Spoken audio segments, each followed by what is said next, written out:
The silver-haired woman, holding a fork at the dining table, looks somewhat surprised, her body recoiling involuntarily. Leah asks the black-haired man why he no longer asks if she has eaten breakfast. A moment of heartfelt joy follows as she bursts into bright, cheerful laughter. The black-haired man watches her with a solemn expression, asking if she truly intends to stop caring about him. A close-up shot captures the elegant gold embroidery adorning the Emperor's formal white uniform. Leah continues to laugh heartily, seemingly unaffected by the heavy atmosphere at the table. He observes her carefully, accepting her answer and deeming her response sufficient for now. A series of memories depicts moments of their life together, showing shared dinners and quiet evenings, though Leah's expression remains conflicted. Leah suddenly becomes resolute, announcing to the Emperor during their meal her intention to end their current situation. She tells the black-haired man she has something important to say, capturing his full attention. Against a backdrop of pale, pink roses, Leah wears a bright and hopeful smile as she prepares to make her announcement. Her expression turns flustered as she implies he no longer needs her, before making a shocking request. The Emperor is utterly shocked when she mentions wanting to live a quiet life in the countryside. She playfully smooths his brow, citing her father's constant source of annoyance to him as a reason for her departure. The black-haired man remains silent, lost in thought, his gaze falling on a paper in his hand. A close-up reveals it to be a divorce agreement, signaling a complete breakdown of their relationship. He finally relents and agrees to her terms, placing the document on the table with a sense of calm resignation. Leah is overcome with joy, clapping her hands, thrilled that her request for freedom has been granted. The Emperor smiles gently, suggesting they focus on finishing their meal together before proceeding. While Leah feels a wave of relief, the black-haired man watches her with a subtle, enigmatic smile. Later that afternoon, a sudden, terrifying scream echoes between the grand towers of the palace. The Emperor is suddenly struck ill, coughing up blood that stains his lips and chin. Horrified, Leah points at the blood streaming from the Emperor's mouth. The black-haired man gasps for air, weakly calling Leah's name as he collapses in his chair. In a state of utter panic, Leah screams for the attendants to summon a doctor immediately. Her desperate pleas for medical help echo through the silent, shocked dining room. Leah watches in terror as a servant rushes to the rapidly deteriorating Emperor. His strength completely gone, the Emperor slumps forward into Leah's arms.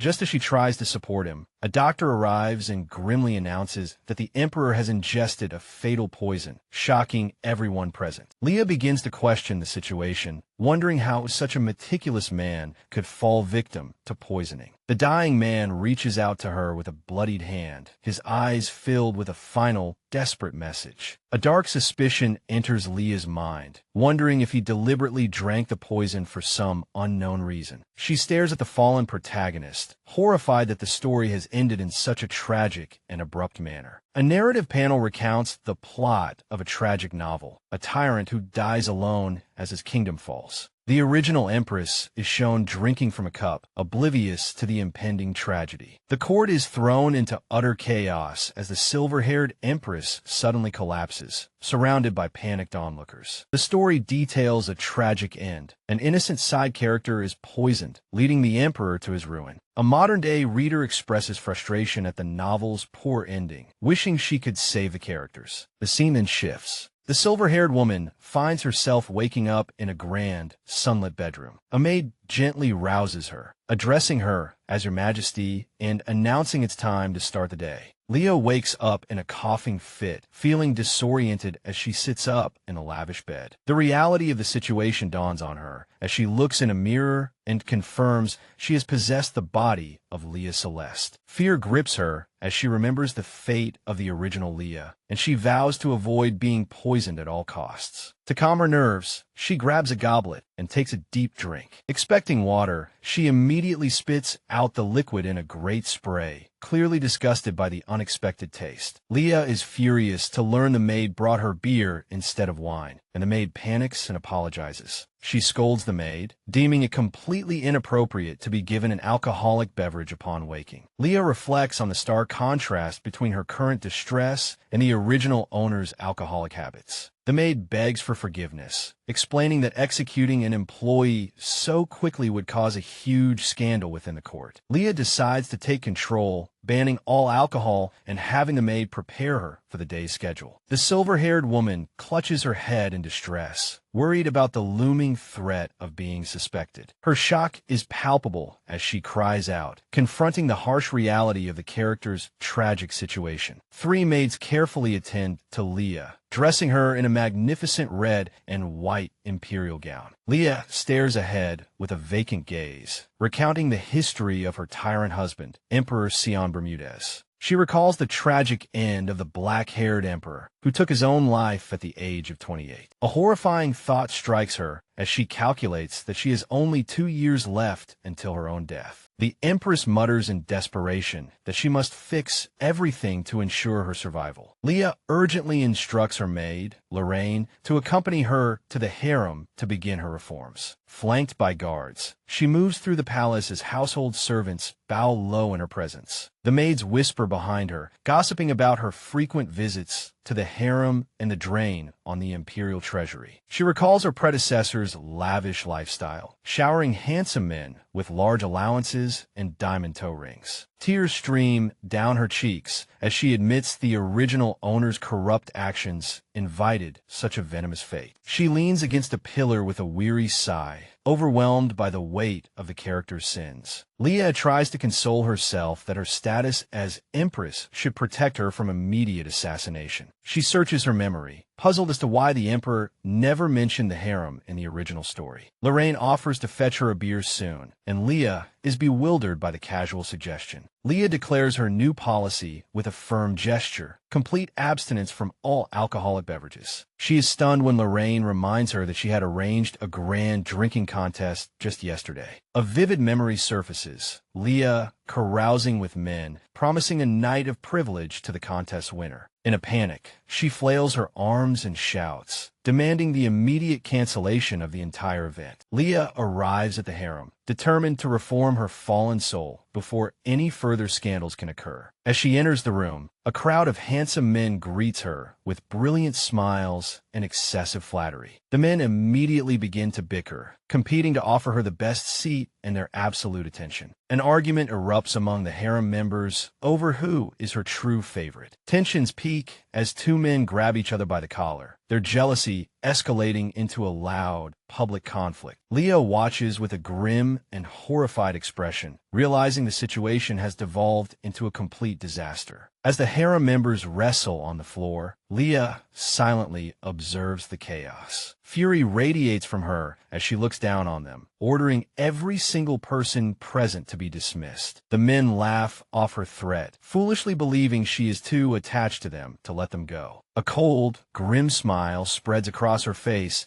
as she decisively rejects their pleas for a second chance. She reiterates her harsh command for them to pack their things and leave immediately. Desperation strikes the men, and they begin to wail, claiming they have nowhere else to go. They desperately tug at her dress, crying and begging for mercy while she struggles to free herself from their grasp. Frustrated by the lack of order, Leah shouts for the palace guards to intervene and assist her. A guard draws his sword to clear a path, while the men continue their pathetic and dramatic pleas. Leah looks at them in disgust, calling the group nothing more than treasury thieves in fancy clothes. She hurls a bizarre insult at one man's appearance, leaving him stunned and babbling about his past. In a flurry of insults, she berates their hygiene and hair, chasing them all out of the hall. The silver-haired Empress stands alone, panting and exhausted, having finally cleared the room of the rowdy crowd. A deep sense of relief washes over her, and she cheers that the harem members are finally gone. She turns her head with a sharp, suspicious gaze, asking if anyone else dares to remain. Lorraine watches in confusion, as Leah's sudden change in personality has surprised the entire staff. The maid tries to placate her, suggesting Leah calm down and rest before the evening arrives. The maid's suggestion to find an even more handsome man to please her leaves Leah's jaw agape. The brown-haired guard is utterly shocked by the Empress's escalating strange behavior.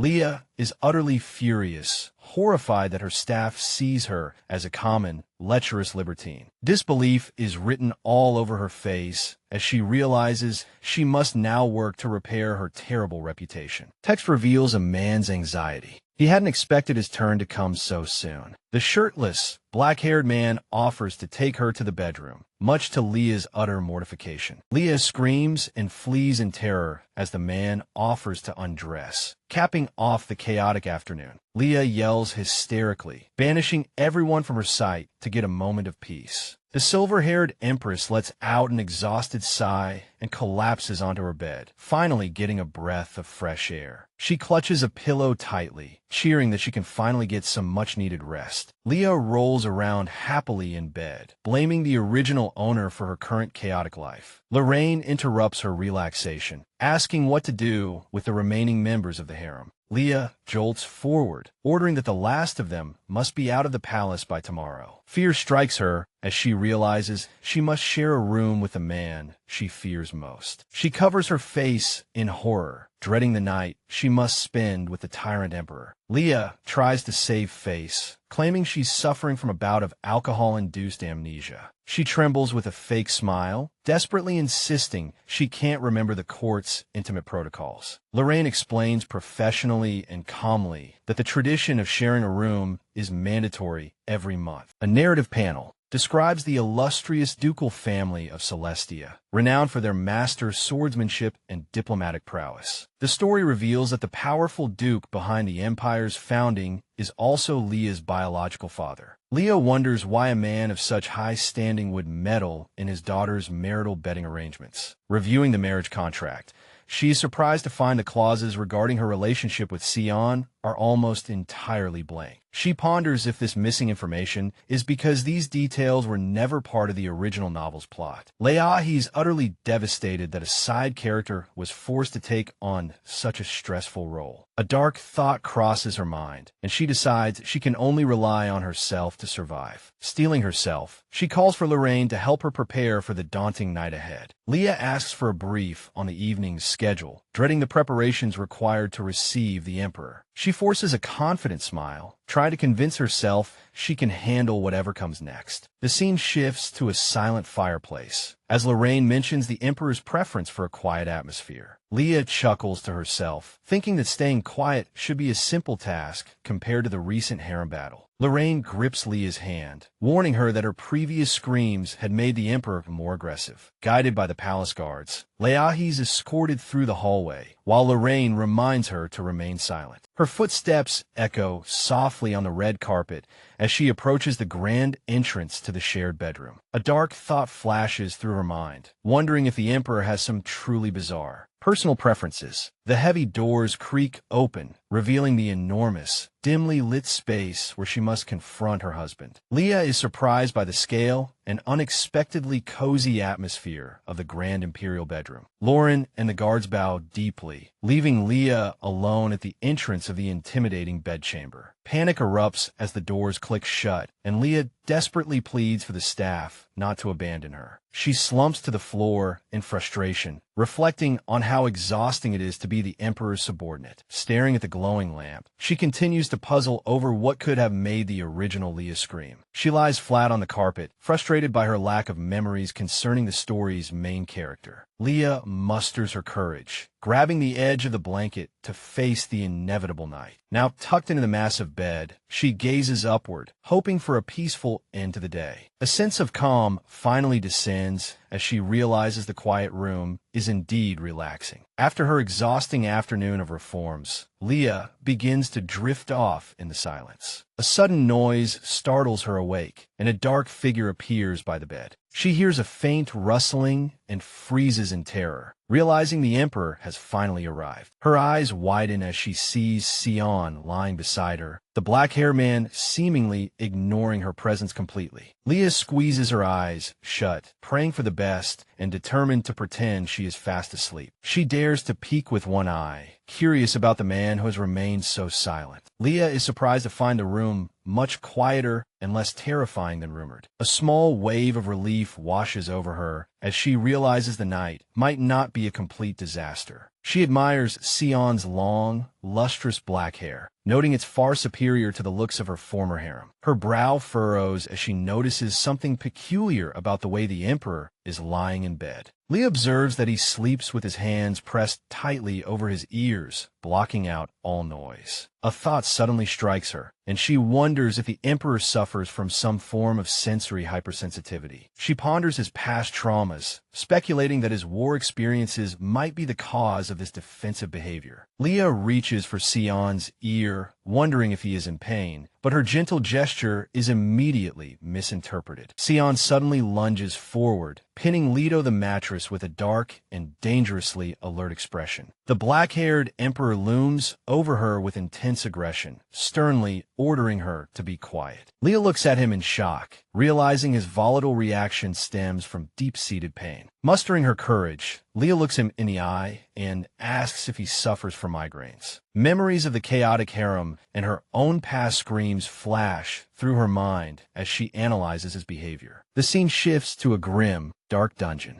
Agonized wails echo off the stone walls. In the cold torture chamber, chained prisoners plead for mercy as a pair of polished black boots approaches. Narrative text describes how the thick smell of blood is a common, daily occurrence within these oppressive castle walls. Sion watches the atrocities with a blank expression, admitting to himself that this senseless violence is utterly disgusting. A prisoner, still strapped to a cruel instrument of torture, is left alone in the shadows of the silent dungeon. Haunted by the screams, Sion recalls his childhood, when he was a young boy holding a dead bird. The white-haired Cromwell, Celeste takes the bird away, telling the young prince not to concern himself with such trivial matters. Tears well up in young Sion's eyes, while Cromwell cruelly insists that emotions are not for him to know. A chilling prophecy warns that an overly emotional emperor will ultimately bring utter ruin to the empire. Cromwell looms over the boy, demanding his complete devotion to the empire and to forget the old prophecy. Young Sion walks alone in a void, ordered to sever all ties with anything deemed trivial or weak. As he grows, Sion is repeatedly told that emotion is the greatest obstacle to his imperial duties. Now an adult, Sion walks through a bloody battlefield, conditioned to believe that abandoning feelings prevents all pain. He stands alone before a city engulfed in flames, the heavy burden of his cold upbringing finally becoming apparent. Cromwell stands behind a red-eyed Sion, urging him to never stop killing the nation's enemies. A dark, twisted smile plays on Sion's lips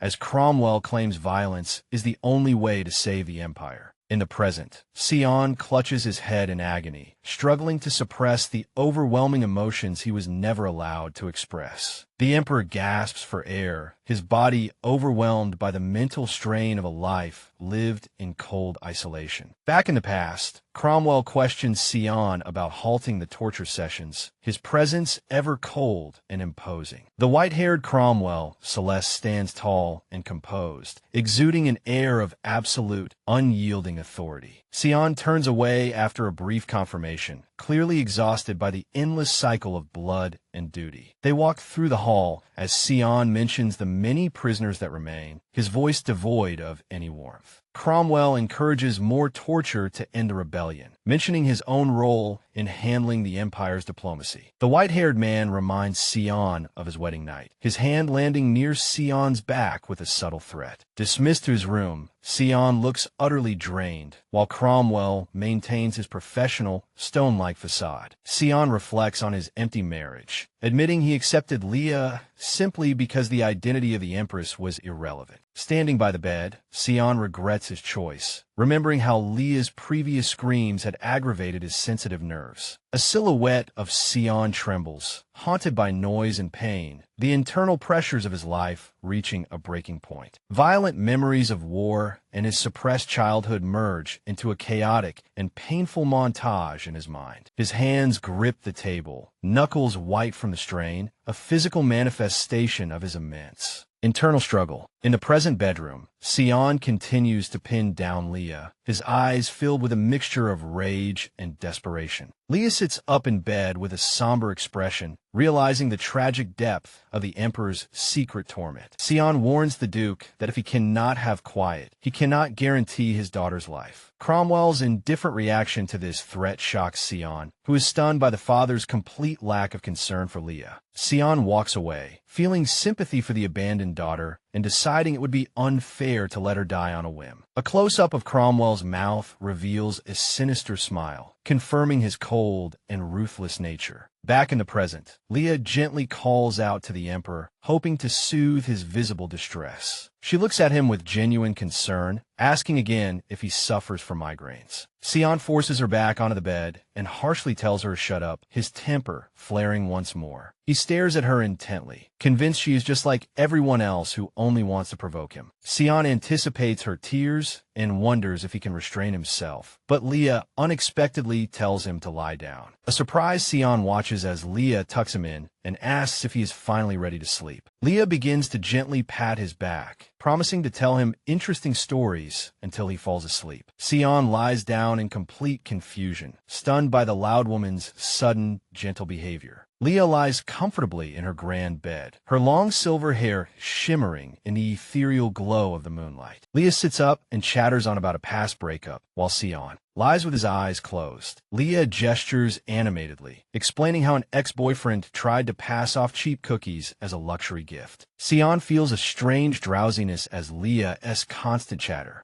acts like a soothing lullaby. Leah leans over to ask if Sion finds the story romantic, not realizing the Emperor is slowly drifting off to sleep, surrounded by blue butterflies. Sion internally questions why his wife is discussing her exes in front of him. With a soft, content smile on her face, Leah continues her late-night tale amidst the fluttering magical butterflies. Leah looks directly at Sion with a triumphant smirk, declaring that she has successfully gotten rid of the men. Leah reflects on her previous reputation, realizing that despite the rumors, she was really just a fool for love. Sion squints at her, noting that Leah no longer seems like a pushover now that she has pulled herself together. As Sion finally falls into a deep sleep, Leah watches over her husband and whispers a soft goodnight. Morning light fills the room as Sion opens his eyes, having slept soundly through the night for the first time. Sion sits up, running a hand through his black hair, savoring the unexpectedly peaceful rest he just had. Sion silently watches Leah, who is now sleeping soundly beside him. Surrounded by an aura of flowers, Leah sleeps peacefully, her previous exhaustion finally replaced by a deep slumber. Taking in the tranquil atmosphere, Sion notes to himself that the morning feels surprisingly calm with Leah by his side. Sion looks at Leah with amusement, finding it funny that the woman who chattered non-stop last night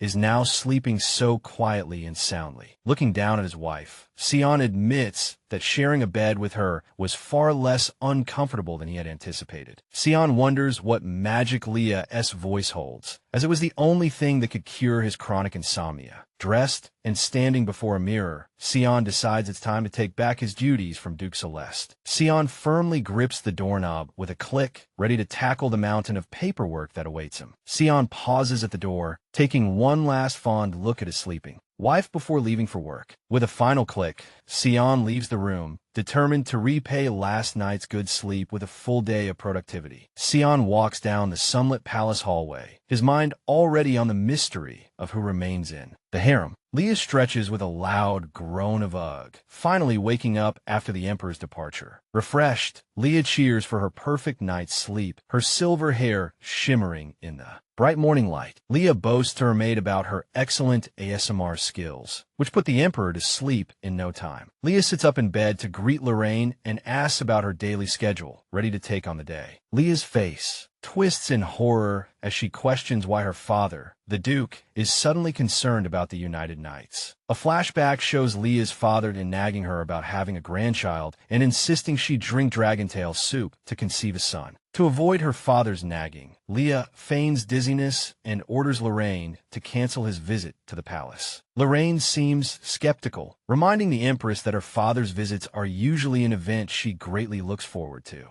Leah realizes her mistake when Lorraine explains it's the only day her father prioritizes seeing her. Frustrated by the original Leah's pitiful backstory, the Empress clutches her head in a dramatic purple panic. A digital interface summarizes Leah's recent activities, including her insomnia therapy and her plans to clean out the harem. Lorraine freezes in shock, finding it unbelievable that the Empress would so easily refuse her own father's care. Leah stands by her decision, while Lorraine notes that the Duke will at least be pleased about last night. Leah requests a visit from the royal physician, her expression turning serious as she plans her next move. Knowing Leah is fated to die from poison, the Empress is determined to understand her own body to prevent her tragic fate. A handsome, blonde doctor in a green suit arrives, greeting Leah with an overly enthusiastic and charming smile. Leah is stunned by the doctor's radiant appearance, wondering if her predecessor chose him simply because he was good-looking. The cheerful doctor gestures for Leah to sit, his vibrant energy filling the room as they begin. Leah breaks into a cold sweat as the doctor sits uncomfortably close, his smile never faltering for a moment. The startled Leah asks if he is sitting too close, prompting a confused and innocent "Pardon?" The doctor leans in with a "huh," whispering that Leah previously claimed it was easier to hear him this way. Overwhelmed by the doctor's forwardness, Leah decides she needs to create some distance. In an immediate attempt to change the subject, Leah requested a full-body checkup and allergy test, feigning a new interest in her health. The doctor, surprised by the sudden request, stared at Leah, who was struggling to maintain her royal composure. The doctor explained that preparing additional tests would take time, while Leah feigned complete ignorance of her own past. The handsome doctor flashed Leah a smile as radiant as a flower, seemingly delighted by her newly expressed concern for her own well-being. The silver-haired doctor dismissively claimed to know nothing of medicine, causing the surrounding maids to break out in a nervous cold sweat. The silver-haired man displayed an unsettling familiarity, caressing Leah's shoulder and making improper remarks about her body. Bright light spilled into the corridor, a realization dawning that even the royal bedchamber service had its strict boundaries. On a rugged and lonely clifftop, a single red rose bloomed toward the moon as a voice sought deeper intimacy. A sharp smack echoed through the room as Leah decisively slapped the man's hand away, rejecting his repulsive advances. Standing before a backdrop of dark roses, Leah ordered the guards to immediately remove this incompetent doctor and drag him away. The guards seized the silver-haired man, who desperately pleaded for mercy, claiming it was all a huge misunderstanding. Leah stood tall with a cold expression, ignoring the man's frantic cries for help as he was taken away. Her attention was drawn to a dusty and damaged stethoscope left on a table, a symbol of medical negligence. Leah picked up the useless instrument, realizing that leaving such a charlatan of a doctor in place would have surely led to her death. When asked who had hired him, Lorraine reminded Leah that she had handpicked him herself because his handsome face inspired confidence. Leah slumped in her seat in utter despair, cursing the original owner for her shallow infatuation with looks over actual medical skill. Flipping through his records, she discovered the man's grades were abysmal, indicating his medical diploma was likely purchased through bribery. Her fingers tightened on the paper as a chilling thought suddenly struck, realizing she had overlooked a critical detail. Shrouded by a sinister aura, Leah realized that such an incompetent person could only have been hired through the intervention of someone powerful. A faint, cold smirk touched Leah's lips as she realized her own past absurdities may have also been carefully orchestrated. Standing in a magnificent office, she deduced that the doctor was a spy planted by someone with sinister intentions. Leah reflected on her well-known weakness for handsome men, a flaw that had clearly been exploited by her hidden enemies. She pictured the doctor standing in the shadows, a pawn placed by the head physician through bribery and calculated charm. She realized that smuggling such a useless person into the palace would only benefit someone orchestrating a murder. Violent images of blood splattering against a dark shadow filled her mind, and she concluded that Leah's death was a premeditated poisoning. She speculated that the Emperor's mental decline and eventual suicide were likely also caused by the same oppressive, toxic environment. Her purple eyes flashed with determination as she prepared to confront the forces aligned against the royal couple. With a sudden, sharp stir in the air, Leah turned with a new purpose, a plan rapidly forming in her mind. Leah clenched her fists, her gaze blazing, ready to take complete control of her own destiny. Leah pointed to the door and called for Lorraine, her voice carrying absolute authority. Against a backdrop of playful cat motifs, Leah announced they were going to see the Emperor at once, much to her maid's shock. The white-haired Empress radiated confidence and purpose, asking where exactly Sion could be found at this hour. Lorraine appeared nervous and overwhelmed, informing her mistress that the Emperor was currently busy working in his private office. Leah strode through the corridors in a purple gown, her determined steps exuding an undeniable royal authority. As the Empress approached the main doors of the royal office, two guards in blue uniforms bowed deeply. Leah greeted the guards with a bright and disarming smile, asking if the Emperor was currently inside. The guards, completely taken aback by her sudden friendliness, had their eyes bulging in sheer shock. One guard apologetically explained that the Emperor never allowed unscheduled meetings, regardless of who requested them. Leah placed a delicate hand on her cheek, feigning shy surprise while her mind continued to scheme. The guards let out a collective sigh of relief, assuming the Empress had finally accepted their polite refusal. As if struck by a bolt of lightning, Leah announced she would bypass the red tape and ask Sion directly. With a loud bang, Leah burst into the office, leaving the guards flailing in her wake. The office was grand and sunlit, filled with busy officials who looked up in confusion at the sudden royal intrusion. The dark-haired Sion, seated at an enormous desk, looked up and calmly asked what was going on. Leah stood panting in the doorway with a triumphant look, her arrival silencing the entire room. Sion reminded her of the rules regarding unannounced visits, but Leah insisted she had an urgent matter to discuss. A sharp glint appeared in Sion's golden eyes as he questioned the importance of the matter that led her to barge into his office. Leah leaned in toward the dark-haired man, her expression softening as she prepared to reveal her critical findings. The guards dropped heavily to their knees, begging to be executed for their failure to stop the Empress. Leah slammed her hands on the Emperor's desk, looking him directly in the eye with a bold and demanding expression. A sudden grasping sound was heard as someone seized Leah's arm, attempting to pull her away from the Emperor's workspace. The palace staff unceremoniously dragged the Empress away as she looked back in shock at her sudden eviction. Leah was thrown out of the room, frantically shouting "wait" as the heavy office doors clicked shut. Leah slumped to the floor with Lorraine, frustrated by the guard's actions and realizing her path remained blocked. A delicate hand knocked firmly on the door as Leah invited the Emperor to join her for breakfast. The white-haired Empress pressed her face against the wooden door, loudly insisting on having dinner with her husband. Leah reflected on the difficulty of reaching Sion, realizing she had to find a way to bridge the icy distance between them. Haunted by visions of a tragic future, Leah knew her warnings of poison and suicide would sound completely unbelievable. She devised a wholesome plan to improve Sion's health and temperament through shared meals and proper rest. Standing in the ornate hallway, Leah compared Sion's guarded personality to a prickly Black Panther and vowed not to back down.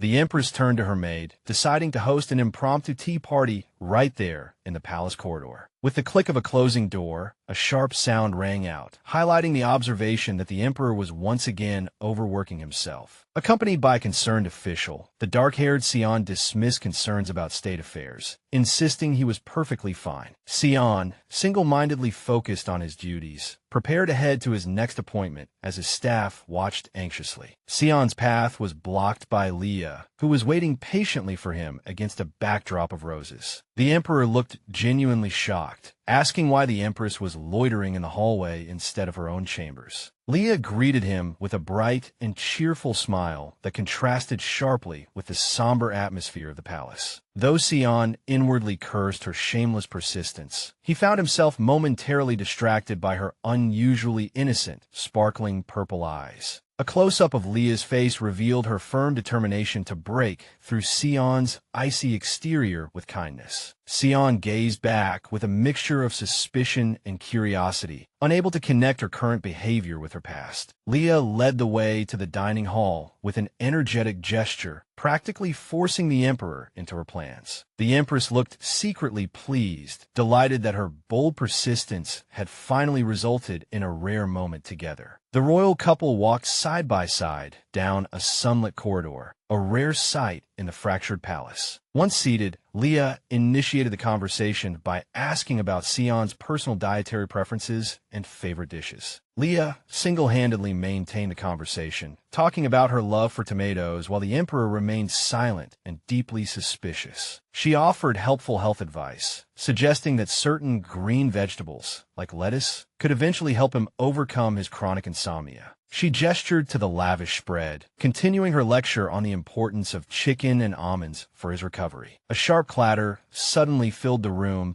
as Sion put down his utensils, finally losing patience with her chatter. His golden eyes flashing with a sharp glint, he bluntly demanded to know what she truly wanted from him. Sion leaned back, questioning why his health was suddenly a concern for a woman who had previously ignored his very existence. Leah maintained her composure, softly insisting that her only intention was to see him healthy and well-fed. She looked him directly in the eyes, pointing out that despite the lavish meal, he had barely touched a bite. She glanced at his plate, worried that his lack of appetite would only lead to more exhaustion and irritability. Leah reflected on how his physical decline directly contributed to his mental stress, creating a dangerous cycle of suffering. Sion's expression darkened as he warned her that the Emperor could snap her neck for such trivial interference. A sinister aura filled the room, causing the surrounding maids to tremble before the Emperor's sudden outburst of violence. Unfazed by his threat, Leah held her ground, calmly asserting her presence as his living empress. She logically pointed out that if he had truly wanted her dead, he would have done it last night. Leah explained that his previous mercy had given her the courage to seek this peaceful meal together. Sion found her reasoning suspicious, convinced that a meal wagered on her life must serve a deeper request. The palace staff collapsed to the floor in a show of desperate submission, terrified by the escalating royal tension. Sion stared at her intently, finally suggesting they involve his personal physician to get to the bottom of it. Inwardly, the Emperor remained skeptical, suspecting her sudden interest in his health was a calculated political maneuver. He continued to interrogate her, wondering to what lengths she would go to secure her position as Empress. Sion compared her cunning to that of her villainous father, Cromwell Celeste, leaving Leah utterly horrified by the insult. Well, that comparison wasn't going on the royal resume. Offended and flustered, the Empress coughed into her hand, struggling to distance herself from her father's dark reputation. Leah pivoted back to her offer, suggesting she could help treat his insomnia if he gave his permission. Sion suddenly stood up, the heavy scrape of his chair signaling the end of their tense and unusual breakfast. Leah's face lit up with joy until Sion cut her off coldly, refusing her access to his official medical team. With his back to her, the Emperor warned that any further attempts at manipulation would result in her death. Sion walked away with heavy steps, his shadow looming over the Empress he still deeply distrusted. Leah called out one last time, asking if he didn't want a good night's sleep instead of maintaining his prickly, defensive posture. Undeterred by his cold departure, she followed him into the hall, her resolve to help him still, completely unshaken. As Sion reached the door, Leah extended a bold invitation, telling him he was welcome in her room anytime. With the sound of the closing door, a heavy sigh was heard. Lorraine and another maid rushed to the Empress, frantically calling for a doctor out of extreme concern for her well-being. Leah laughed awkwardly, looking a bit flustered as she was pulled along by her worried maids. Despite her healthy appearance, Leah looked focused, planning her next move against the potential poisoning now that she had gained some access to the Emperor. The Empress studied a book on poisonous plants, hoping for a trustworthy doctor to help her safeguard the Emperor's health. Leah imagined Sion as a prickly black panther, charmed by her angelic efforts, determined to win his cooperation through kindness. A small, devilish version of Leah with red horns poked Sion's neck with a pitchfork, plotting to make him unable to resist rest. Leah danced through the palace humming a cheerful tune, confident that the Emperor would eventually come around to her side. A rhythmic knocking echoed through the hallway as Leah once again paid a persistent visit to the Emperor's private office. Leah peeked playfully through the crack in the door, greeting the Emperor and asking if he had eaten breakfast this morning. She burst in with a sudden belch, energetically inviting Sion to join her for lunch. Against a backdrop of roses, the Empress continued her relentless pursuit of the Emperor's time and attention. The dark-haired Sion, looking exhausted and deeply annoyed, bluntly ordered the Empress to get out of his office. Sion clutched his head in frustration, demanding his staff immediately remove the pestering, annoying Empress from his sight. With a loud snap, Sion broke his pen, furiously ordering the Empress to be forcibly dragged away. With a thud, Leah was unceremoniously ejected, realizing her aggressive approach could be dangerously counterproductive. The palace maids gossiped in the hallway, labeling Leah as the Emperor's obsessed stalker due to her constant public pestering. Leah sighed, humiliated by the rumors while nibbling on a simple piece of bread. Leah set aside her pride, prioritizing survival and her mission over her increasingly damaged reputation within the palace. As the sun set behind the Grand Palace, Leah noted that Sion must be reaching his physical and mental limits. Night fell over the quiet palace gardens as the scene shifted to the late hours. In a quiet, blue-lit room, the white-haired Empress was preparing for bed, brushing her long, shimmering hair. Startled by a late-night visitor, Leah turned in surprise to find the Emperor standing in her bedroom doorway. A quiet stillness filled the air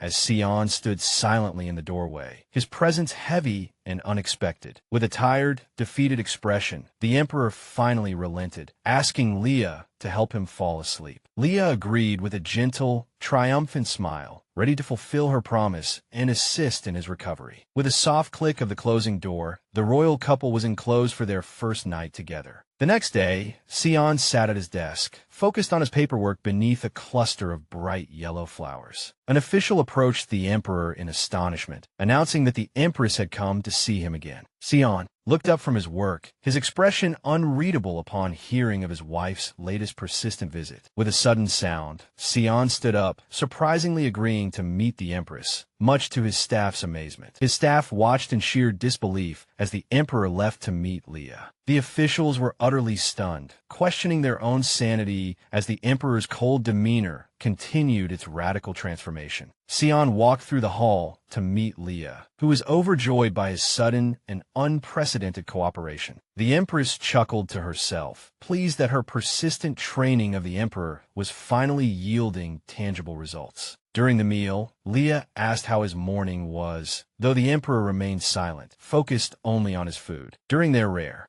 breakfast together, Leah maintained a pleasant atmosphere by talking about her busy day in the garden. Sion ate silently, making soft chewing sounds as he actually finished the food Leah provided. Leah noted he was still distant, but she remained determined to bridge the icy gap between them. A sound rippled through the room as Leah politely asked Sion to pass the pepper during lunch. The Emperor grabbed the pepper shaker, wordlessly complying with her simple domestic request. Sion watched her with a subtle focus, admitting to himself that her presence made the meal surprisingly pleasant. With a sudden sound, Sion rose to leave, surprising Leah with his abrupt departure. Leah bid the Emperor farewell with a dazzling smile, promising to see him again that evening. With a final sound, Leah hummed contentedly and enjoyed her dessert while the staff watched in amazement. Lorraine poured tea and asked what the Empress had done to cause such a drastic shift in the Emperor's behavior, noting that the once reclusive Empress now met with the Emperor daily. Leah took a sip of her tea with a crisp sound, reflecting on how she was initially treated as if she were invisible. That night, Sion returned to her room, wearily asking for help falling asleep once more. Leah smiled triumphantly, realizing the Emperor was finally succumbing to the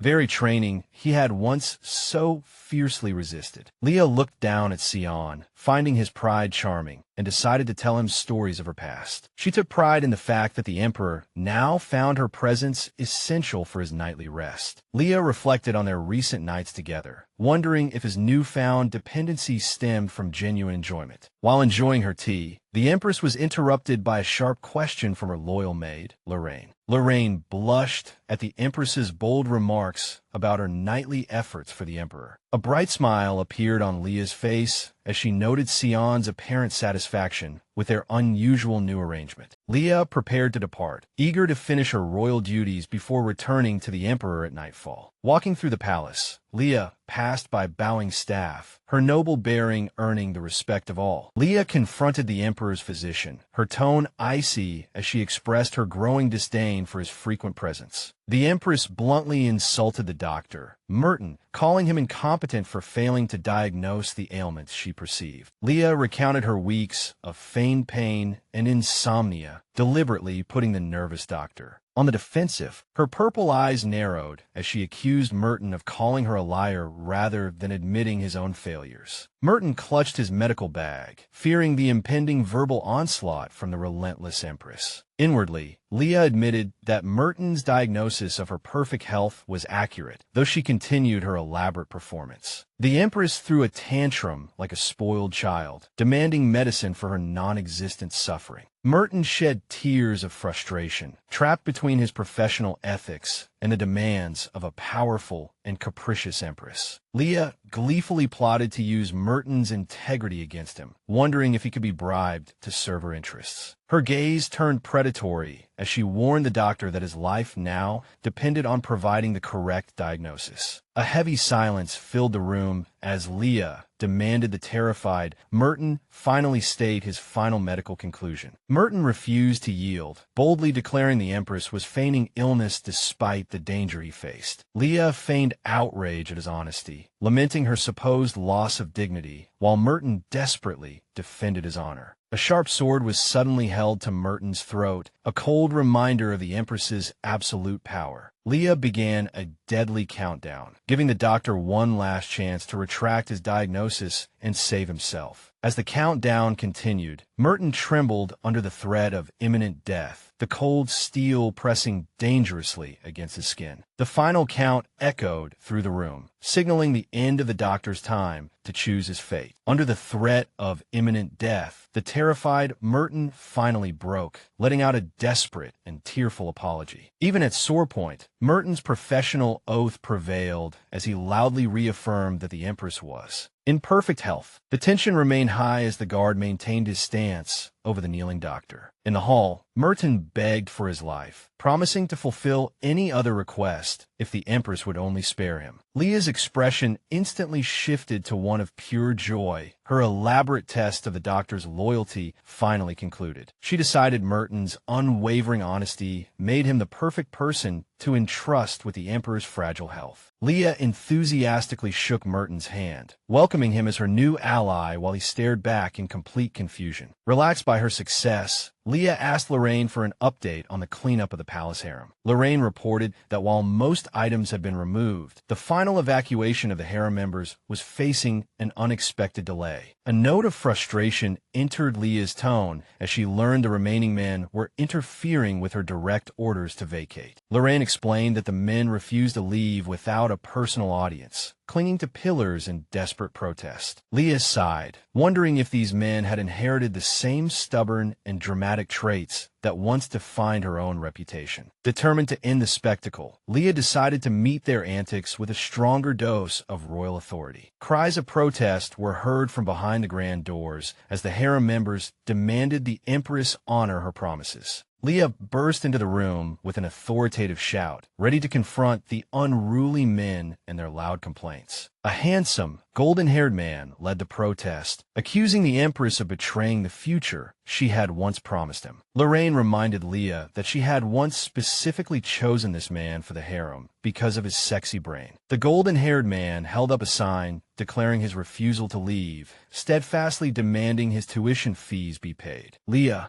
realized she may have misjudged the man's character, as he was proving to be far more difficult than anticipated. The man presented a contract, reminding the Empress of her promise to fully fund his tuition at the Imperial Academy. Leah reviewed the document, thankful that he at least wasn't trying to seduce her like the other harem members. Her eyes widened in genuine shock when she saw the astronomical fees associated with his prestigious education. Leah, realizing the immense financial burden, questioned why he expected such a massive payout for a mere brief stay. The Empress, stunned by the price tag, stared at the document as gold coins seemed to mock her budget. Leah reached out in annoyance, pointing out that his 2-month stay hardly justified such a massive royal expenditure. Lindo Castle explained that academy registration had already closed, leaving Leah aghast at her predecessor's financial planning. Leah gritted her teeth in a purple panic, terrified of being labeled a villainess who squandered tax money. In an attempt to save money, Leah suggested a cheaper academy, but Lindo insisted his specialization was exclusive to the Imperial Academy. As Lindo passionately defended his major, Leah had a sudden realization about his pharmaceutical talents. With a twinkling chime, Leah wondered if Lindo's expertise meant he could create life-saving antidotes. A winged, angelic version of Lindo appeared as Leah saw him as a potential savior. Leah clasped her hands in delight, praising the heavens for sending a top-tier pharmaceutical talent to her doorstep. The ornate palace corridors bore witness to the fact that Lindo had graduated first in his class for basic potions. A quill pen hovered over paper as Leah reflected on the high difficulty and rarity of Lindo's specialized course. Lindo watched with a determined gaze as the word responsibility emphasized the weight of his medical role. Leah's sudden agreement took the golden-haired doctor by surprise, confused by her rapid change of heart. Leah smiled brightly amidst a field of flowers, extending a hand to her new doctor. As Leah slept, Sion reflected on how her soothing voice had become an unexpected remedy for his insomnia. Drifting into a deep sleep, Sion wondered what kind of magic or trickery Leah had used on him. Sion woke up in frustration, clutching his head and questioning his loss of willpower in the Empress's presence. Sion watched his sleeping wife, realizing his growing preoccupation with her was becoming a major problem. Back at his duties, a worried Sion was advised to discuss maritime trade with Duke Cromwell. Shrouded in a dark aura of stress, Sion struggled to focus on disaster recovery and prisoner management documents. A close-up of Sion's tired eyes was shown before he asked if the Emperor had eaten breakfast. As Sion gripped his fork, he noted that Leo wasn't angry despite his cold and distant behavior. The royal couple shared a quiet and tense breakfast at opposite ends of a massive, sun-drenched table. Leah looked down with a sad, wistful expression, pained by Sion's refusal to engage with her. Sion maintained a stony silence, his lips pressed into a firm line as the awkward morning continued. Haunted by memories, Sion worried that asking Leah about her harem would only lead to foolish questions. Sion stood alone at his desk in the grand office, the bright sunlight emphasizing his isolation. With Leah constantly on his mind, Sion clutched his head in growing frustration, unable to concentrate. Deciding he had to confront her, Sion resolved to ask why she was suddenly trying to bewitch him. Sion approached a maid, sternly demanding to know the Empress's current location. The maid trembled in fear, explaining that Leah had gone to the harem to handle important business. Sion's eyes narrowed with sharp anger, feeling as though he had been thoroughly played by Leah. Sion looks down at the nervous maid, demanding she explain why the Empress suddenly went to the harem. Sion feels fooled, recalling Leah's angelic and attentive care, which contrasts sharply with her returning to her male consorts. Leah happily relaxes in the harem, proclaiming it her paradise while her male consorts fan her. Sion suspiciously believes Leah is a woman with ulterior motives and full of schemes. Despite her affectionate behavior, considering her origins, Sion convinces himself Leah's approach is anything but well-intentioned. He imagines himself lifting Leah towards the sky, as Sion firmly resolves not to be swayed by her warmth. Sion extends a hand, his expression turning cold as he decides to distance himself from his wife. Sion dismisses the terrified maid, ordering her to forget their conversation as he walks away, as if it had never happened. A crack appears in Sion's mental defenses when he feels a deep, inexplicable ache in his heart for Leah. The scene shifts back to a palace room, where Leah prepares to strike a deal with Lindo. A cheerful Leah reaches out to Lindo, ready to secure the new doctor's absolute loyalty. Lindo thoughtfully strokes his chin, unaware that Leah is carefully assessing the possibility of his betrayal. Leah mulls over Lindo's name, wondering if he has already been bought. Leah recalls the men who flattered her in the past, questioning if Lindo is just another cog in a conspiracy. Using chibi puppets, Leah deduces that her enemies would not send an obvious assassin like Lindo. Leah observes a chibi Lindo, searching for any sign of hidden malice or deceit. A vibrant, jagged text box declares Lindo's eyes are clear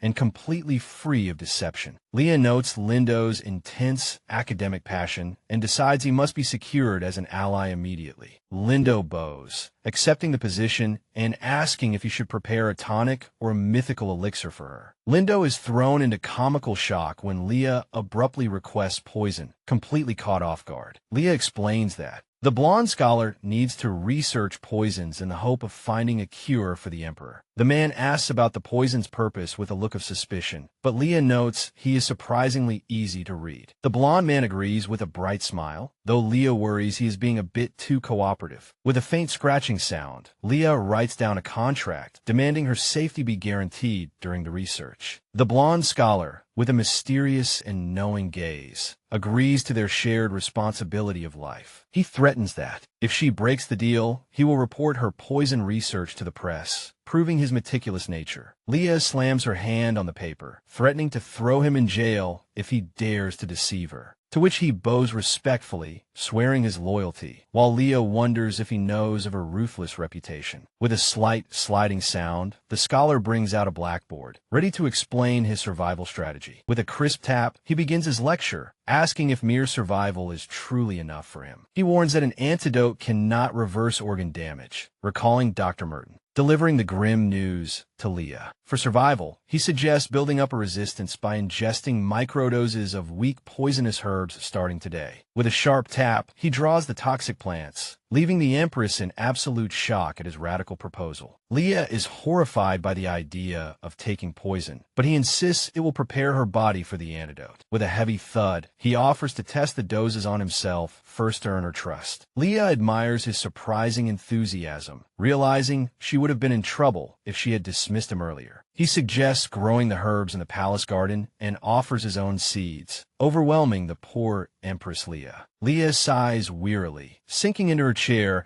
as she contemplates the weight of this dangerous new alliance. She suggests using the men attached to the palace pillars as labor, solving both her staffing and harem problems. Delighted by the low wages, Leah decides to start cultivating the garden immediately with 3 workers. The blonde scholar is amazed at how frugal the Empress has become in just a few weeks. Leah smiles, considering her intuition and wondering if there are other ways to save even more money. The scholar serves her tea, while she warns him to be more careful with his words next time. Leah raises her hands in a cheer, and her new ally applauds her with genuine appreciation. With a slight sliding sound, Sion reviews a document, his focus intense as he handles his imperial duties. The officials at the table look exhausted, noting this is the 12th meeting of a very long day. With a heavy thud, Kian stands up, having heard Leah's invitation for him to join her for breakfast. The palace staff shed tears of relief, celebrating another stressful day survived under the Emperor. The staff trembles in fear, wondering why the Emperor has suddenly become so agitated and irritable. They recall again the brief period of peace when he was closer to the Empress and less prone to anger. The officials wonder if something has gone wrong between the couple, despite them dining together every day. The room fills with long, weary sighs as the staff struggles to understand the Emperor's volatile moods. An official fears for his life, having nightmares that his neck might snap like a broken pen. Sion recalls how he had risen from his work just from hearing Leah's pleasant voice. With a slight sliding sound, he had followed her out, admitting it would have been embarrassing to sit back down. Feeling possessed by something strange, Sion finds himself appearing in the Empress's bedroom every night. He rubs his face in frustration, wondering when he became so accustomed to this unusual nightly routine. He suspects Leah is up to something, while she notices him staring at the back of her head. Leah wonders why things have soured again when they have been getting along so well recently. With a crisp click, she laments that they have returned to silence during their rare shared meals. Sion eats in complete silence, finding it ironic that he maintains his routine despite the tension. Leah realizes that resolving deep-seated emotional issues is much harder than following the original script. Sion stands alone in a dark, thorny void, admitting that expressing long-suppressed emotions is difficult. Determined to break the stalemate, Leah decides she must be the one to take the initiative again. Leah politely asks Sion to tell her if she has done anything to displease him recently. She playfully mocks his glaring expression, pulling a face to imitate the sharp look he often gives her. Wiping away fake tears, Leah claims his constant cold stare is actually scaring her. Sion scoffs at her claim, noting her complete lack of fear as she sits directly across from him. With a slight cutting sound, Leah slices her food, asking if he is genuinely angry or just unhappy. Leah smiles brightly amidst a bed of roses, confidently predicting his stern expression will soften soon. Shaun coldly dismisses the Empress, leaving a white-haired Leah standing frozen in utter disbelief. Leah is visibly crestfallen, and Sion observes her, noting her reaction is completely unexpected. Sion wonders if the Empress is being sincere, recalling scenes of her surrounded by various harem members. He reflects on the fact that while she visited the harem, she never actually mentioned meeting any men. In a miraculous shift of perspective, Sion concludes that Leah was simply cleaning up the remnants of the harem. With his doubts cleared, the dark-haired emperor concludes he was worrying unnecessarily over such a simple matter. Leah claps her hands cheerfully, excited that the emperor no longer seems angry. A rare, gentle smile appears on Sion's face as he watches the Empress's genuine display of happiness. Sion's thoughts turn dark as he recalls that Duke Celestia likely wants to destroy his mental state. He realizes that Leah's concern for his well-being directly contradicts the Duke's sinister and manipulative goals. Sion is lost in thought, questioning the true motives behind the Empress's sudden and intense care. Sion questions the brown-haired maid, who admits she used training as an excuse to avoid the Empress's attention. The Emperor notes Leah's eagerness to care for him and asks if the maid knows why. Sion suspects the Empress is treating his recovery as a hobby, imagining her doting on him. Sion orders the maid to ensure Leah no longer has any interest or involvement with the palace harem. The maid explains that the Empress intends to put the harem attendants to work in the palace fields. Surprised by this report, Sion demands confirmation on whether the men are still living in the Empress's palace. With a heavy thud, the air fills with a sense of foreboding. Shaun's expression darkens with a sudden, intense annoyance. The long, black-haired man, Haiti, breaks into a nervous sweat, sensing the impending threat. The blond man, Taylor, sips his drink leisurely, completely unaware of the Emperor's proximity. The red-haired man with glasses, Saint, holds a pen in the serene garden, smiling brightly. The three men laugh together, admitting they joined the harem simply because they were desperate for money. As they discuss how nice the Empress has become, they notice an approaching shadow at the door. With a loud bang, Sion bursts in, interrupting their conversation about Lindo being allowed to stay and study. The men scream in terror as the Emperor's massive shadow looms over them in the dark hallway. Sion glares at the cowering men, his eyes flashing a predatory red as his presence radiates a cold, deadly aura. The men scramble to bow in terror, apologizing for their tardiness and acknowledging the Emperor's identity. Sion's icy gaze focuses on the group, demanding to know which of them has served the Empress. The men stare back with wide, confused eyes, unsure if it is safe to answer the Emperor's interrogation. In a dark flashback,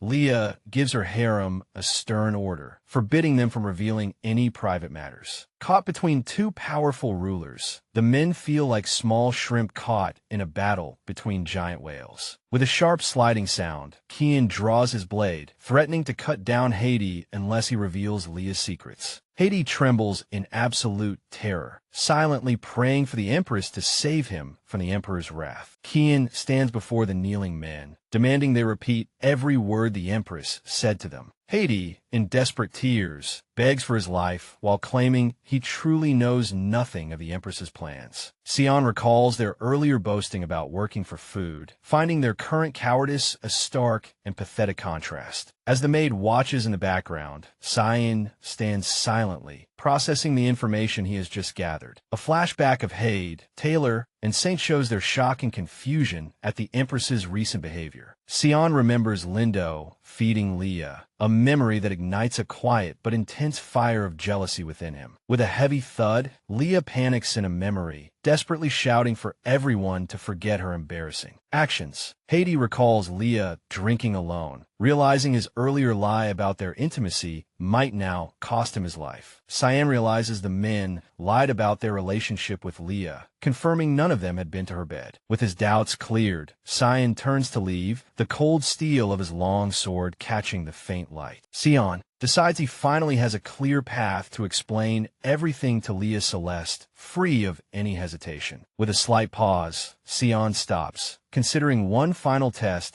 to overlook their past transgressions. Sion stops before a door, overhearing a man's voice and catching a glimpse of the Empress inside. The blonde scholar, Lindo, appears amidst blooming flowers, speaking gently to the Empress. Sion's annoyance grows as he observes how close and comfortable Lindo appears to be with the Empress. With a crisp snap, Sion's temper breaks when he sees the blonde man, suggesting Leah wear long, conservative clothing. With a thunderous crash, Sion bursts into the room, startling Leah, who asks what brings him here. Sion holds his sword to Lindo's throat, while shocked Leah watches the sudden, violent confrontation. Sion demands to know the man's identity, and Lindo bows deeply, introducing himself to the Emperor with a tremble. Lindo humbly introduces himself as an affiliate of the former Empress's palace, hoping to quell the Emperor's deadly suspicion. Shaun coldly demands an explanation for Lindo's presence without an imperial report, causing the Empress to look worried. Leah steps between them, claiming full authority over her palace's personnel while holding a mysterious vial. Shaun reflects on the Empress's sweet voice, finding her defensive tone uncomfortably familiar, yet surprisingly protective of this stranger. Sion stares at her with growing intensity, questioning why Leah is using such a gentle voice to defend Lindo. Leah frantically denies any wrongdoing, fearing Sion might actually kill her if she makes even the smallest mistake. Sion points to what's in Leah's hand, prompting her to claim it is just harmless massage oil. Internally, Leah panics, admitting the bottle actually contains poison for her dangerous resistance training. Leah explains to the blushing court staff that she intended to apply the oil on Sion to help him sleep. Sion questions Lindo's involvement, and Leah explains that the blonde man is a skilled pharmacist who concocted the blend. Leah looks at Shaun with wide, worried eyes, asking if the Emperor has misunderstood her sincere efforts for his well-being. A strong hand suddenly snatches the bottle from the Empress, escalating the tension in the ornate room. With a sharp metallic clang, Sion points his sword at Lindo, his eyes filled with a dark, predatory focus. Sion coldly announces his intention to dispose of the pharmacist immediately, expecting no objection from the terrified Empress. The palace guards recall the calm of the past few days, sensing that a storm is finally about to break. Narrative thoughts suggest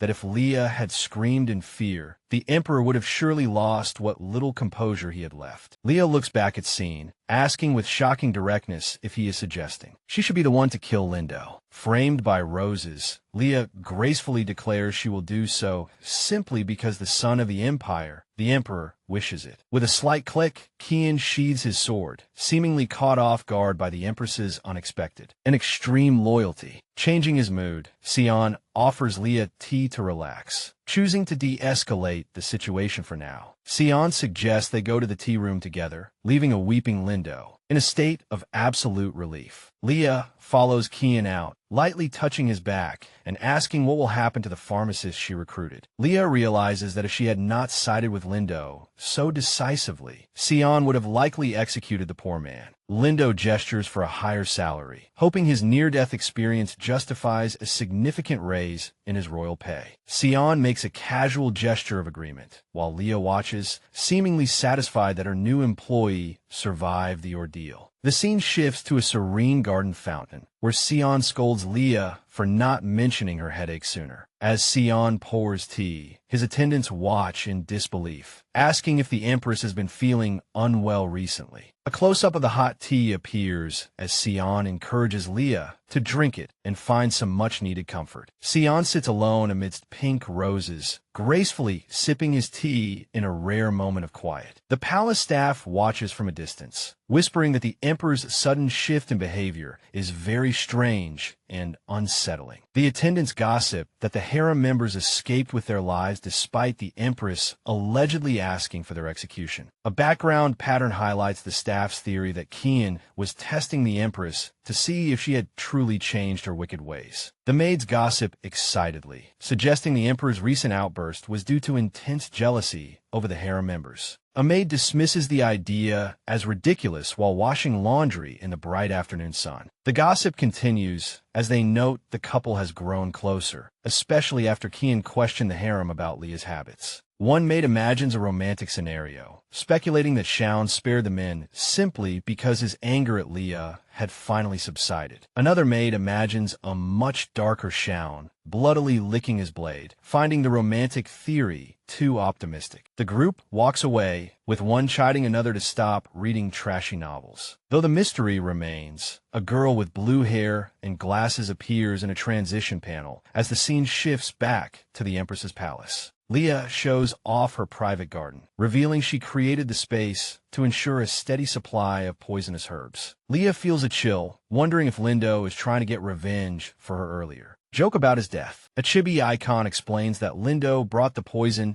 as the first step in Leah's grueling resistance training. Lindo warns Leah about a potential rash, advising her to wear long, conservative clothes to hide any physical reactions. With a thunderous crash, Sion had burst into the room, demanding to know what was going on between them. Leah sighs in relief, thankful that her quick excuse worked and Sion decided to let the matter go. A silhouette shows Lindo's successful appointment as an official attendant, bringing Leah a sense of quiet, immense satisfaction. Leah's path is blocked by a stern-faced, gray-haired man, identified as Duke Cromwell Celeste, her formidable father. Leah panics as she naturally calls him father, wondering if her body instinctively remembers the original Leah's ingrained behaviors. The gray-haired Duke orders the palace staff to leave so he can speak privately with his daughter, Leah. A palace servant bows, and Leah dismisses them, her expression weary as she faces her father. The staff departs with a slight bowing sound, leaving Leah alone in the courtyard with the stern Duke Cromwell. The Duke expresses relief that Leah looks well, despite her breaking a mysterious recent promise they made to each other. Leah thanks her father for his concern in a nervous voice, while recalling a recent social media post. The Duke's eyes narrow coldly as he asks if Leah has truly forgotten why he made her Empress. He reminds Leah of their deal, which requires only one night with Sion per month, as she feels a sharp pain in her chest. Leah confirms they have followed the arrangement, but the Duke sternly orders her not to do anything further with the Emperor. The Duke warns that his tolerance for her extravagant life depends entirely on her adherence to their deal. With a sharp clutching sound, Leah grips her dress, realizing the Duke's plan is purely for power and an heir, rejecting any emotional attachment. After promising to maintain her royal status, Leah coldly orders her father to leave. The Duke scoffs at Leah, asking if she thinks her disobedience will win his love or is just a plea for his attention. Leah listens silently as the Duke criticizes her character and logic, his words stinging deeply despite her resolve. Shocked, Leah's tears suddenly begin to fall, a reaction her body seems unable to control. Leah panics, struggling to breathe as she realizes this physical response is a remnant of the original Leah. The Duke produces a small purple vial of medicine, chiding Leah for not following his instructions more quietly. As Leah sobs, the Duke orders her to continue yelling at the Emperor and drinking as she always has. With a sharp tap, the Duke forces the medicine on Leah, who drinks it to regain her breath. Narrative thoughts question the Duke's cruelty, accusing him of using his own daughter's illness as a tool of control. The Duke leaves with a sharp tapping sound, satisfied that the Empress has finally learned her lesson. Leah firmly grabs the Duke's arm, desperately asking for more medicine before he leaves. With a sharp tapping sound, Leah clutches his sleeve, while the Duke asks if her punishment was not enough. With a cruel squeeze, the Duke tells Leah to produce an heir if she truly wants his attention. The Duke declares an heir is her only value before roughly shoving her away with a violent thud. With a heavy thud, the Duke staggers back, having been struck by a sudden and powerful blow. Leah falls back with a panicked sliding sound, her silver hair flying as she loses her balance. With a gentle catching sound, Kian catches Leah in his arms, his presence offering immediate and steady support. Kian's eyes glow a deadly yellow as he tells the Duke he has come the wrong way. The Duke trembles in fear, stammering that he was simply on his way to see the Emperor. Sion holds Leah protectively, questioning the Duke's presence here, while the older man offers a weak, stuttering apology. Sion glares at the Duke with cold intensity, his grip on Leah tightening protectively as the atmosphere grows heavy. Later, Sion gently encourages Leah to drink something, his demeanor shifting from deadly to surprisingly gentle. Lying in her covers, Leah wonders why the ever-cold Emperor is suddenly treating her like a patient. Leah tells herself she is not the original Leah and that the Duke's cruel words should not affect her. Sion orders Leah to sleep quietly, though she notes it is still only evening. With a slight sliding sound, Sion lies down beside Leah, cutting off her complaints with a firm look. Sion decides to overlook her complaints since she sided with him during the earlier conflict. With a slight cough, Sion watches Leah, noting her restless movements even as she tries to sleep. Leah blushes and stammers that she is fine, though Sion's close proximity is clearly flustering her. Leah's face twitches in her sleep with a slight flinch, showing her lingering inner turmoil. With a gentle stroking sound, Kian brushes through Leah's hair, wondering if she is having a nightmare or if it is just a habit. Kian watches over the sleeping Empress in the quiet room, his protective presence a stark contrast to her father's cruelty. The scene transitions, and a glasses-wearing Lindo examines Leah's hand while she sits in a beautiful white dress. In a flashback, the Duke holds a purple vial of medicine, while narrative thoughts focus on exposing his exploitative methods. Back in the present, Leah looks at a document with a shocked expression, processing new and unexpected information. Lindo explains with a quick tap that her blood tests show no reaction to typical poisons or diseases. Leah's memories of painful encounters with many people conflict with the clinical findings, leaving her deeply confused. Lindo taps his notes with a firm rap, suggesting there's only one logical explanation for her symptoms. Lindo reveals the mysterious medicine is a product of alchemy, catching the silver-haired Empress completely off guard. A confused Leah imagines alchemy as simple gold-making, while Lindo asks her what era she thinks she's living in. Lindo gives a grand explanation of the vast field of modern alchemy, while Leah warns him not to boast about his skills. Lindo shows delight, bowing as he mentions that witchcraft-related alchemy is his particular subspecialty. A glowing magic circle appears, and narration explains that magic represents laws that scientific reasoning cannot reach.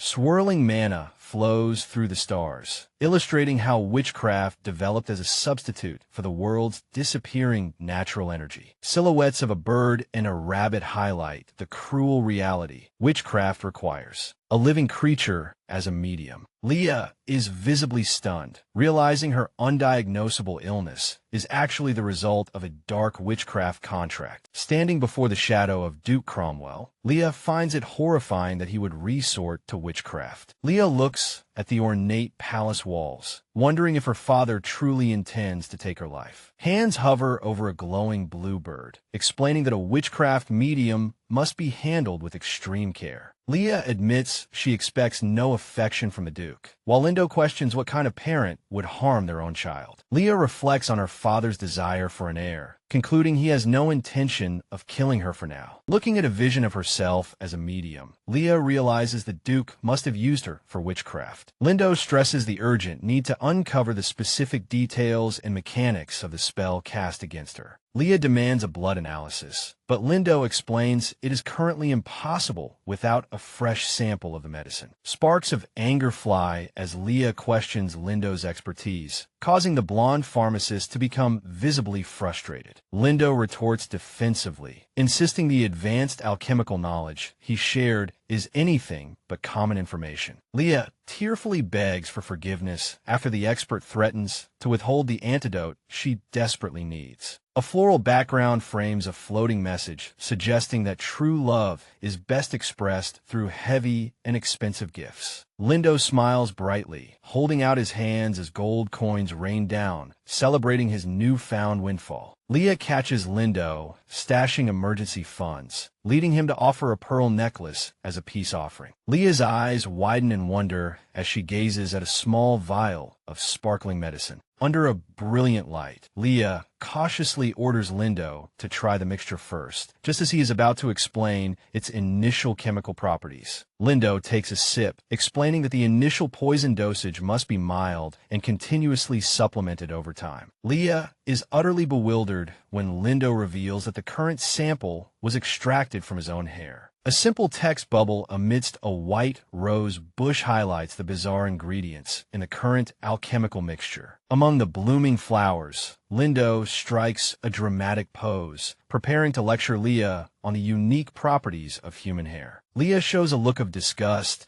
as Lindo explains his trial-and-error method, realizing he would stop at nothing for his research. A confused Leah holds the vial while Lindo explains that hair is a storage site for toxins expelled from the body. Floating strands of hair illustrate how Lindo extracts the toxins he has accumulated through years of dangerous research. The appearance of poisonous herbs and mushrooms emphasizes the difficulty of gathering diverse toxin samples from the wild alone. Lindo opens his arms and declares they need hair samples from as many people as possible. Leah suggests using the palace staff, but Lindo points out that their shared living environment could lead to overlapping toxins. Lindo notes that collecting the hair of various nobles will provide a more diverse range of toxic components. Leah hesitantly takes a small sip, beginning the first step of her training by ingesting a mild dose of the poison. Leah is surprised by the sweet taste and gives a thumbs up as a bright, sparkling light fills the room. Leah worries about potential side effects, while behind her, Lindo begins to cough violently. Blood drips from the corner of Lindo's mouth as he assures a horrified Leah that his reaction is completely normal. Lindo frantically presents his notes, proving that coughing up blood is a standard result of poison antibodies. A close-up shot shows blood dripping from Leah's lips, her expression remaining eerily calm despite the shock to her system. Leah wipes her mouth, noting that any outsider would mistake her for having a terminal illness. A pulsating red vortex glows in a dark, secret chamber as a sinister voice complains about the slow progress. Duke Cromwell stands before the swirling energy, apologizing for the unexpected events that delayed his arrival. The dark, swirling entity within the red vortex asks if the Duke has anything else to report. Duke Cromwell touches his head and promises to expedite his plans, confident that Leah will fulfill her duty. The sinister presence in the vortex states that it is counting on the Duke to keep his promise. Red lightning crackles as the entity reminds the Duke that he will be handsomely rewarded if he continues to cooperate. As the portal begins to close, the entity warns that the Duke must also fulfill his end of the bargain. Duke Cromwell clutches a dark, glowing orb, shadows swirling around his hand as he grits his teeth with a determined look. The Duke looks at the orb, noting that the entity's patience is wearing thin and immediate action is required. A hooded figure with a shadowed smile asks the Duke how they can assist in his schemes. Leah clutches her head in agony, screaming that the desperate search for hair samples is driving her mad. In a comical flashback, Leah tries to comb the hair of noble women who keep their distance and tremble due to her terrifying reputation. At her wit's end, Leah resorts to extreme measures, forcibly offering her special services to the palace servants as they weep. Lindo remains unfazed while reading a research report, coldly demanding that Leah bring him more diverse samples. Leah finally snaps, violently shaking the pharmacist and screaming that collecting hair from the entire imperial palace is no easy task. Lindo, with tears streaming down his face, shouts back that she should just ask the emperor to help her collect the hair. Leah finds the suggestion utterly absurd, thinking who in their right mind would ask the powerful emperor for a simple supply of hair. Standing alone in a grand, sunlit palace corridor, Leah suddenly stops as a cunning and brilliant new plan takes shape. With a triumphant cry and clenched fists, Leah orders the stage to be set for her next bold social maneuver. The scene shifts to evening as Leah approaches Sion, whose deep voice echoes in the ornate dining hall during a quiet dinner. Leah playfully serves Sion some broccoli, gently reminding him that he needs to eat his vegetables. Sion, maintaining his usual stoicism, accepts the offer and eats the vegetable, his icy expression unchanging. Leah leans in with a bright smile, casually asking if the emperor enjoys attending formal balls. Without looking up from his meal, Sion curtly announces that he despises such events, his tone as cold as ever. Undeterred by his refusal, Leah suggests they hold a ball anyway, leaving the bewildered emperor completely speechless. Leah enthusiastically explains that he might grow to love such events, suggesting they celebrate their marriage with a grand party. Noting that some couples start celebrating after only 3 months, Leah laughs off Sion's obvious annoyance. Faced with his resistance, Leah's eyes sparkle. She asks if the emperor is interested in a friendly wager. With a sharp clap, Leah signals her hidden attendance, closing her eyes with a satisfied and knowing smile. Several maids wheel in carts laden with wine bottles and ice, the scale of the preparation surprising Sion. The focus shifts to the numerous red wine bottles, highlighting the high stakes of the impending contest. Leah has it all planned out. With a firm clink, Leah decisively grabs a wine bottle. Ready to initiate a challenge she is sure to win. Leah grandly proposes a drinking wager to Sion, who watches her with a mixture of suspicion and curiosity. Leah pours the deep red wine, explaining that the first person to succumb to the alcohol must grant the other a wish. A narration reveals Leah's hidden advantage. She is rumored to drink like a fish, possessing a legendary and unmatched tolerance for alcohol. Sion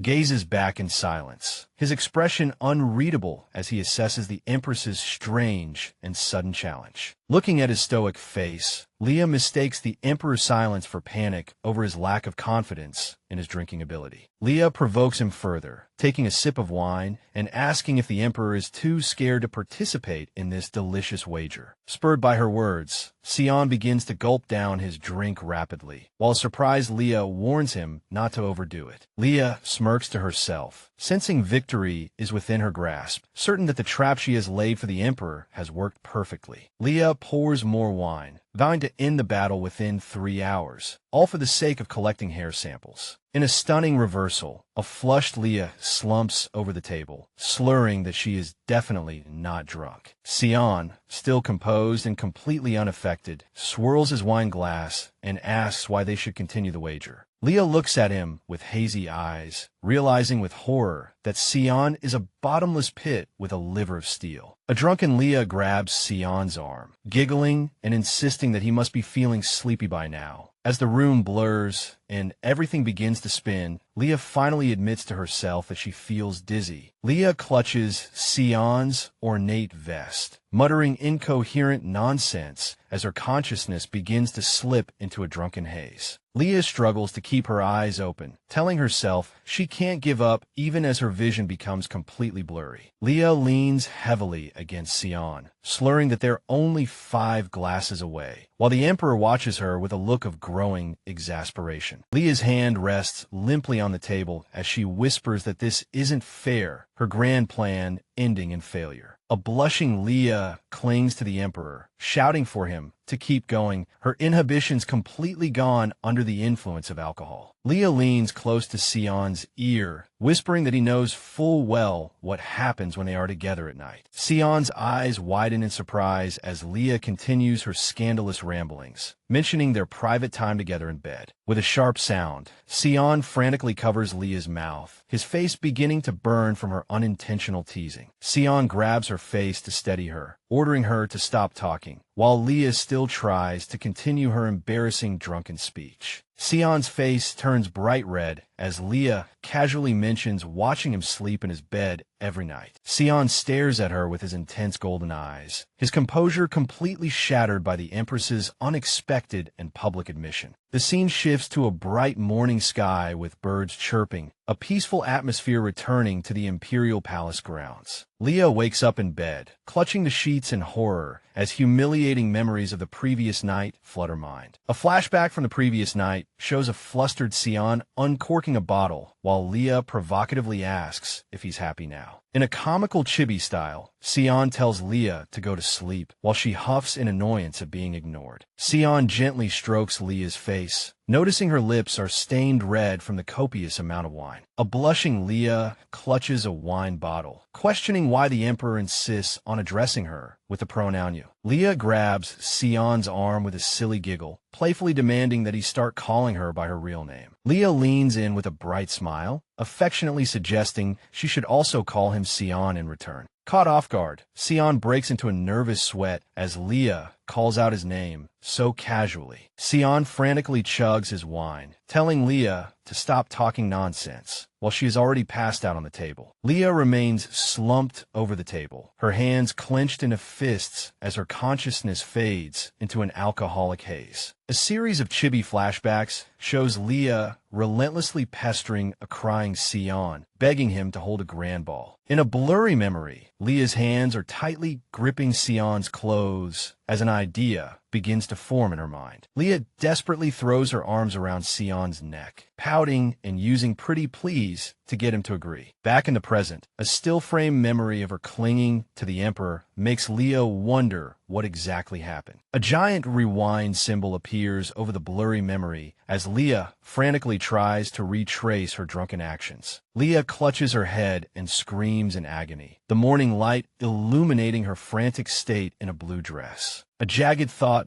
bubble emphasizes Leah's frustration as she realizes there's a critical gap in her memory of yesterday. Leah suddenly shoots to her feet with a bang, startling the maid Sarah as she demands to know what happened last night. Leah slumps back in her chair, trying to steady herself, while Sarah watches with a worried expression. Noticing Sarah's unease, Leah kindly tells the maid to sit down and rest, her unexpected gentleness shocking the girl. Sarah is moved to tears, touching her own face because Leah recognized her correctly and acknowledged her hard work. Leah observes that Sarah must be exhausted from working the night shift, which shocks the maid that the Empress would know about her. Leah sips her tea with a somber expression, apologizing for the trouble her actions and reputation have caused the staff. Leah extends her hand, offering Sarah a blue medicine box to help ease the fatigue from her demanding palace duties. Leah gently lifts Sarah's chin, her soft expression making the young maid blush profusely. Sarah is astonished by the Empress's warmth, thinking how different Leah is from the terrifying rumors she had heard. A montage of various noble women and palace staff highlights the complex social hierarchy surrounding Leah's new life. Silhouetted figures represent the many maids who fled or were dismissed, forcing the palace to recruit from the lower nobility. Sarah recalls her initial fear, having resolved to endure Leah's supposed cruelty in order to support her struggling family. Sarah weeps with overwhelming relief and joy, while Leah stands behind her, looking like a serene and graceful protector. Leah reflects on the difficulty of winning over enemies, wondering how people react when a disliked person suddenly acts friendly. Sarah is speechless with surprise, her face turning red as she comprehends the Empress's unexpectedly kind and caring nature. Sarah dries her tears and clutches the gift tightly, realizing the Empress genuinely cares for the well-being of her subordinates. Sarah and the other maids bow and pledge their absolute support, assuring the Empress that she can count on them. Leah puts on a bright, cheerful smile, while inwardly thinking that the maids have surely misunderstood her true intentions. Leah changes the subject, asking the gathered staff for advice on how to successfully get what she wants from the Emperor. One maid suggests that persistence is key, advising Leah to keep pestering him. Inspired by the advice, Leah clenches her fist and declares that life is all about persistence. Spotting Sion strolling in the palace gardens, Leah and the maids prepare to put their new plan into action. Sion stands in the distance, his golden eyes and sharp features giving him a characteristically cold and unapproachable aura. Leah waves a greeting, only for Sion to flee at a surprising speed to avoid her. A sudden memory hits Leah, and she recalls a serious Sion asking if she shows this kind of drunken clinginess to everyone. As the shocking memory surfaces, Leah lets out a huh, utterly stunned by her past actions. Leah holds her head in shame, wondering what else she might have done to the Emperor last night. Sinister imagery swirls as Leah worries if she accidentally revealed the secret of their doomed future to Sion. A panicked Leah wonders if Sion now thinks she's completely crazy and is actively avoiding her as a result. Looking at her tea, Leah frets over her reputation, worried that she now seems like a hot mess or simply a stalker. The maids try to comfort her by saying she was cute, but a bewildered Leah wonders if they're being serious. Leah smiles brightly at her staff, playfully asking them to make sure they are always on her side. The maids look somewhat overwhelmed by the Empress's request, their expressions a mix of amusement and lingering concern. Framed by blooming roses, Leah looks surprised and adorable in her lavender dress. In a moment of serene beauty, Leah sighs as Sarah massages her shoulders, trying to calm down and retrace her steps from last night. A drunken Leah pesters Sion, muttering about the thoughts that cross her mind while he sleeps. Leah giggles uncontrollably, playfully asking if the Emperor knows that he frowns, even in his sleep. Sion's composure crumbles as he stares at the laughing Empress, shocked by her bold and deeply personal observation. Flustered and overwhelmed, Sion clutches his head while Leah continues to pester him with her silly, drunken laughter. The scene shifts to a sunny garden tea party, where a now demure Leah, dressed in blue, is observing a guest. A young woman with silver hair and striking purple eyes looks up in surprise, and Leah recognizes her as Eloise. A narration panel explains Leah's lineage, detailing her father, Cromwell Celeste, and his younger brother, Louis, the sons of the Duke. The family history continues, revealing that Louis received the subsidiary title of Count of Appenzeller, along with various royal honors. Set against a decorative border, Eloise Appenzeller is introduced as the daughter of Count Louis and Leah's cousin, a woman of remarkable beauty. The narration reveals that Eloise's mother, a descendant of the rare siren race, tragically died during her daughter's birth. Standing back to back, the physical resemblance between Leah and Eloise is so striking that they could easily be mistaken for twin sisters. Bound by a similar fate, both girls were born on the same day and shared the pain of losing their mothers. Reflecting on their intertwined lives, Leah looks at Eloise across the table, noting that she had locked away her memories of this cousin. Leah offers a formal greeting, inviting Eloise to sit in the ornate, blue-upholstered chair beside her. Surrounded by blooming roses, a voice politely addresses the Empress, the garden atmosphere remaining serene and bright. Eloise lowers her head with a sad expression, expressing deep sympathy for the cruel and dramatic nicknames Leah has been given. Startled at being called a witch, Leah wonders when that particular title was added to her reputation. Brushing off the insult, Leah asks how Eloise intends to help her improve her standing within the palace. Eloise suddenly grabs Leah's hand forcefully. Eloise suggests that the Empress should publicly repent for all her past misdeeds. Leah is momentarily speechless, her eyes widening in disbelief as she processes her cousin's incredibly bold and insulting suggestion. Leah reasserts her authority, stating firmly that her loyal maids will surely protect her from any false malicious rumors. Leah realizes that following Eloise's advice would be a public admission of defeat, utterly destroying her position as Empress. Leah looks down at her cousin with a sharp, knowing gaze, her icy composure leaving Eloise looking completely overwhelmed. Sensing the shift in atmosphere, a flustered Eloise quickly apologizes, admitting she spoke without thinking. Leah waves her hand to accept the apology, though she inwardly finds her cousin's sudden display of tears rather bizarre. A heavy thud is heard as a man's footsteps approach, drawing surprised reactions from the gathered party members. A handsome man with short silver hair and sharp red eyes appears, dressed in a crisp, ornate blue suit. The man places a hand over his heart in a formal salute, his expression calm and gentlemanly as he approaches. Leah recognizes the newcomer as her uncle, Louis Appenzeller, noting how different he looks from her own father. In a comical chibi visual, Leah fumes as Eloise's tears make the Empress look like the villain of the story. Leah maintains a serious expression, carefully assessing the situation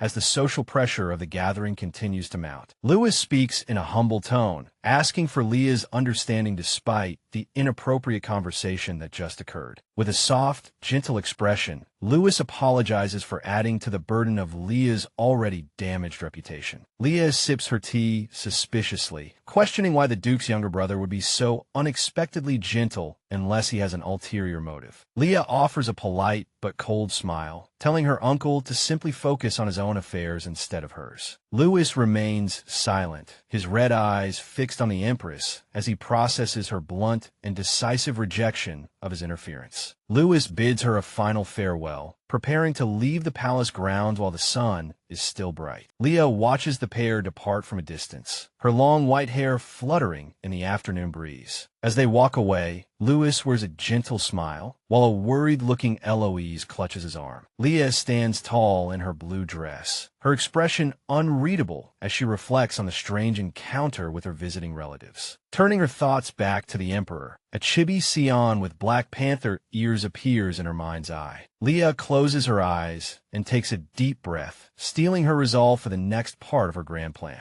Realizing the time, Leah thinks to herself that she is late for her next important appointment. A chibi Leah giggles and brandishes a whip, wondering if she should go hunt her runaway Black Panther. As Sion walks down a dark palace corridor, a sliding sound is heard, and he fails to realize that Leah is following close behind. Startled by the sudden noise, Sion turns around and demands to know who is lurking in the shadows behind him. Leah emerges from the darkness with a threateningly bright smile, trapping the Emperor with a golden key. Sion frantically tries to escape through a third-floor window while Leah shouts, demanding to know why he keeps avoiding her. Sion tries to save face, maintaining a serious expression and claiming he has no idea what Leah is talking about. Leah points out his constant fleeing from the garden to the window, while Sion weakly blames his actions on the hot weather. Sion walks away in silence, while Leah warns him that autumn sunsets are cold. Leah grabs his arm, insisting that Sion stay with her and asking if he has had dinner. Leah leads the dark-haired Emperor towards some wine, inviting him for a drink. Sion advises against drinking, prompting a curious Leah to ask if she caused trouble last night. Sion asks what memory she retains, but the white-haired Empress admits her recollection is rather hazy. Leah recalls a promise about a ball, though Sion notes that she only remembers things that are advantageous to her. Rich red wine flows into a glass as Leah excitedly urges Sion to get the ball started. Sion points out that while she remembers the ball, she has apparently forgotten his real name. Sion takes a sip of wine, reminding her that she had previously asked to use his name.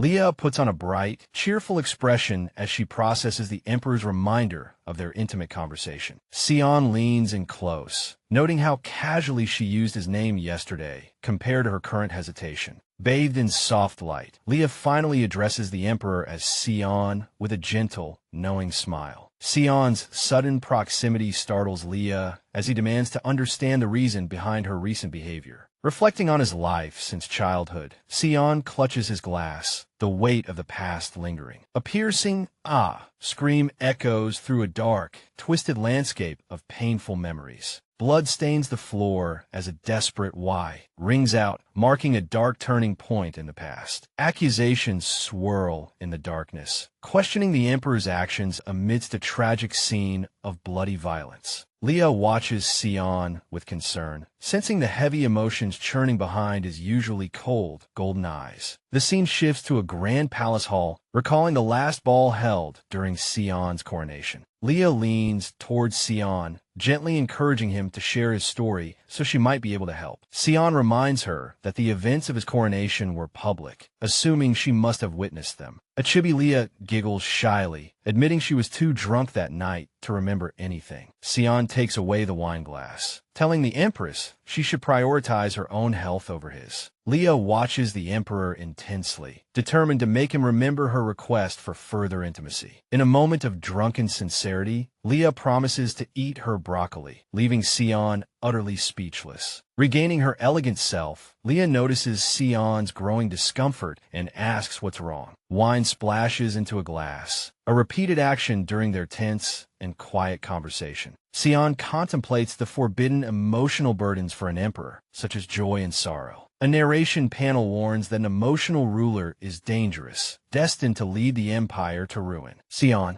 accepts his role as a beast, believing that war and hunting are his true calling. Dark and blood-red imagery emphasizes his conviction that human social activities are entirely unsuited for him. The palace's sunny, magnificent ceilings represent the public glory that conceals Sion's private suffering. Echoes of formal greetings fill the ornate hall as the court pays homage to the emperor. Musicians play their instruments, providing a lively backdrop to the crowded and boisterous coronation banquet. Noble couples dance under the chandeliers, though the atmosphere remains chaotic and oppressive for the young emperor. A noble couple, eager to win his favor during the celebration, approaches Sion from behind. A brown-haired noblewoman smiles flirtatiously, unaware of the growing tension Sion feels in the crowded room. A sharp, sudden noise triggers a severe headache for Sion, his face tightening in visible physical pain. As Sion tries to pull back, a gloved hand reaches out and grabs him firmly, demanding his presence. Streaks of violent lightning represent the disorienting pain shooting through Sion's head during the confrontation. Overreacting to the touch, Sion accidentally shatters a glass, and the noblewoman screams as she falls. As accusations fly, Sion realizes his attempt to shake them off was misinterpreted as a murderous act. Shadows envelop Sion as rumors of his violent childhood on the battlefield begin to spread. He clenches his fist as the court warns everyone that the Emperor might kill anyone who displeases him. Labeled a tyrant, Sion walks through the palace while the stigma of being bloodthirsty. A soulless white mask symbolizes the public belief that Sion suppresses a constant, deadly urge to kill. Sion admits that these cruel labels are the reason he avoids holding social gatherings like balls. Leah listens in silence, her mind racing as she considers the unfair burden her husband carries. Leah reaches out to cover Sion's hand, announcing that she is now finally by his side. Surrounded by soft roses, Leah caresses Sion's face, promising to teach him how to feel again. Sion assures the white-haired Empress that the past was no one's fault while gently stroking her face. Their hands intertwine tightly, a silent gesture of unity amidst the growing emotional weight of their shared conversation. Sion's golden eyes reflect deep thought, while Leah realizes her memory of last night is actually quite clear. A memory of their intimate drinking session surfaces when a heavily drunk and desperate Leah was pleading with the Emperor. Recalling her persistence, Leah remembers begging Sion to hold a grand ball for her, despite Sion's curt refusal. With a maw sound, a bold Leah kisses his cheek and thanked him anyway.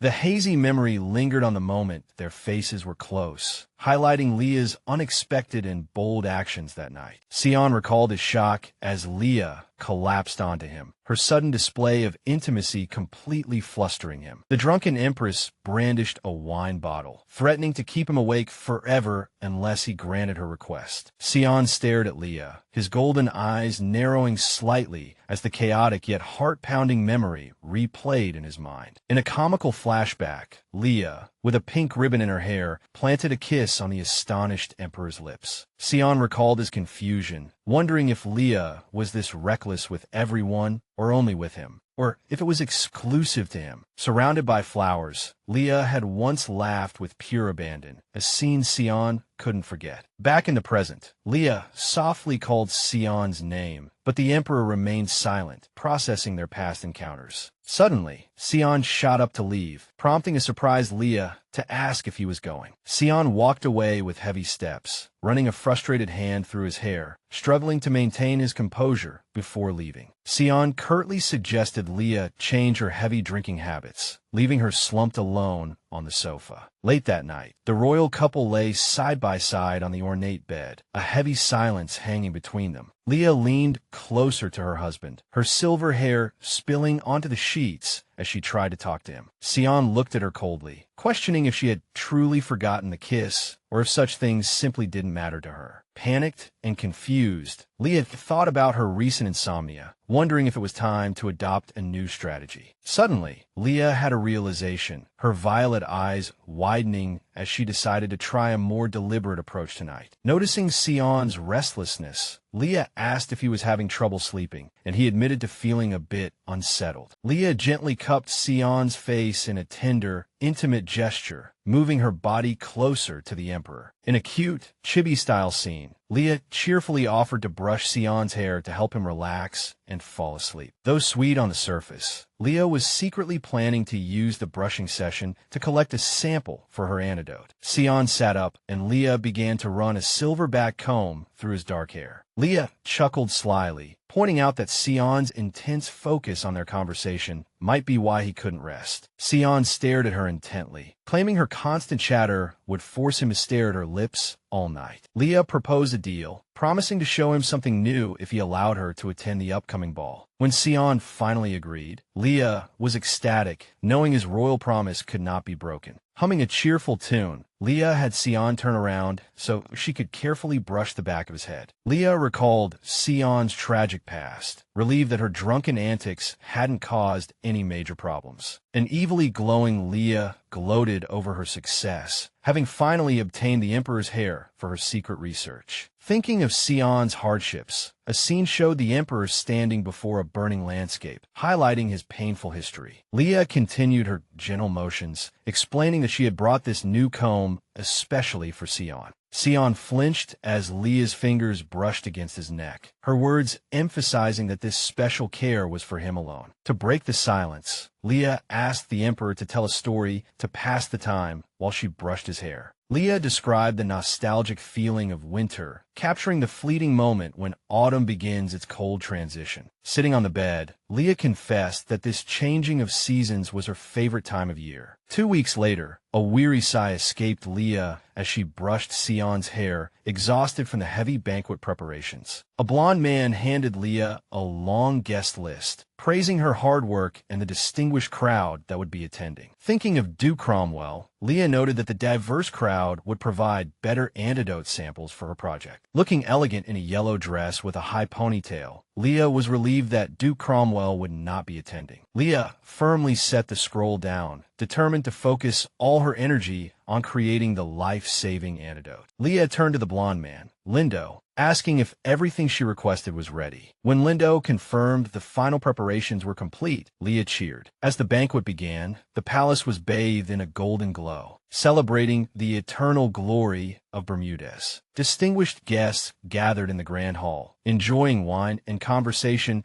as the social event of the season kicked off. Leah and Sion made their entrance, the Empress smiling radiantly as she nestled affectionately against the stern, dark-haired Emperor. The guests bowed as Leah and Sion hosted the grand banquet, finally taking their place as the heart of the empire. Beaming with happiness, Leah leaned affectionately on Sion, presenting a picture of perfect royal harmony. Gossiping nobles recalled the horrifying scene at Sion's coronation, wondering if the rumors about the tyrant couple were just nonsense. As one guest watched closely, the court began to whisper that the royal couple looked like a pair of newlyweds in love. The silver-haired Empress was filled with satisfaction, enjoying the success of her social debut. In her secret plan, Lorraine and a blonde man stared at the Empress in confusion, observing her unusual focus on a hairbrush. Leah laughed to hide her nervousness, explaining that she brought a special comb to help her stay calm at their first banquet. The guests were intrigued, finding it incredible that a simple hair accessory could have such a unique calming function. With a gentle stroke, Leah demonstrated the comb on Lorraine, beginning her secret mission to collect various essence samples. Lorraine was speechless with surprise, her face filled with wonder as she felt the incredibly soothing sensation from the Empress's comb. The gathered nobles, eager to experience the magic for themselves, asked where they could get such a remarkable grooming tool. Suddenly, with a clatter, maids arrived with trays holding dozens of the Empress's specially designed combs. Leah generously gifted the combs to her guests, asking for their feedback so the artisan could further refine the design. As the ecstatic guests began to test the combs, the air filled with sounds of admiration, completely unaware of Leah's hidden agenda. A technical visualization revealed the comb's secret. It was designed to collect hair and essence directly into a container. Leah continued her cheerful rounds, brushing a dark-haired guest's hair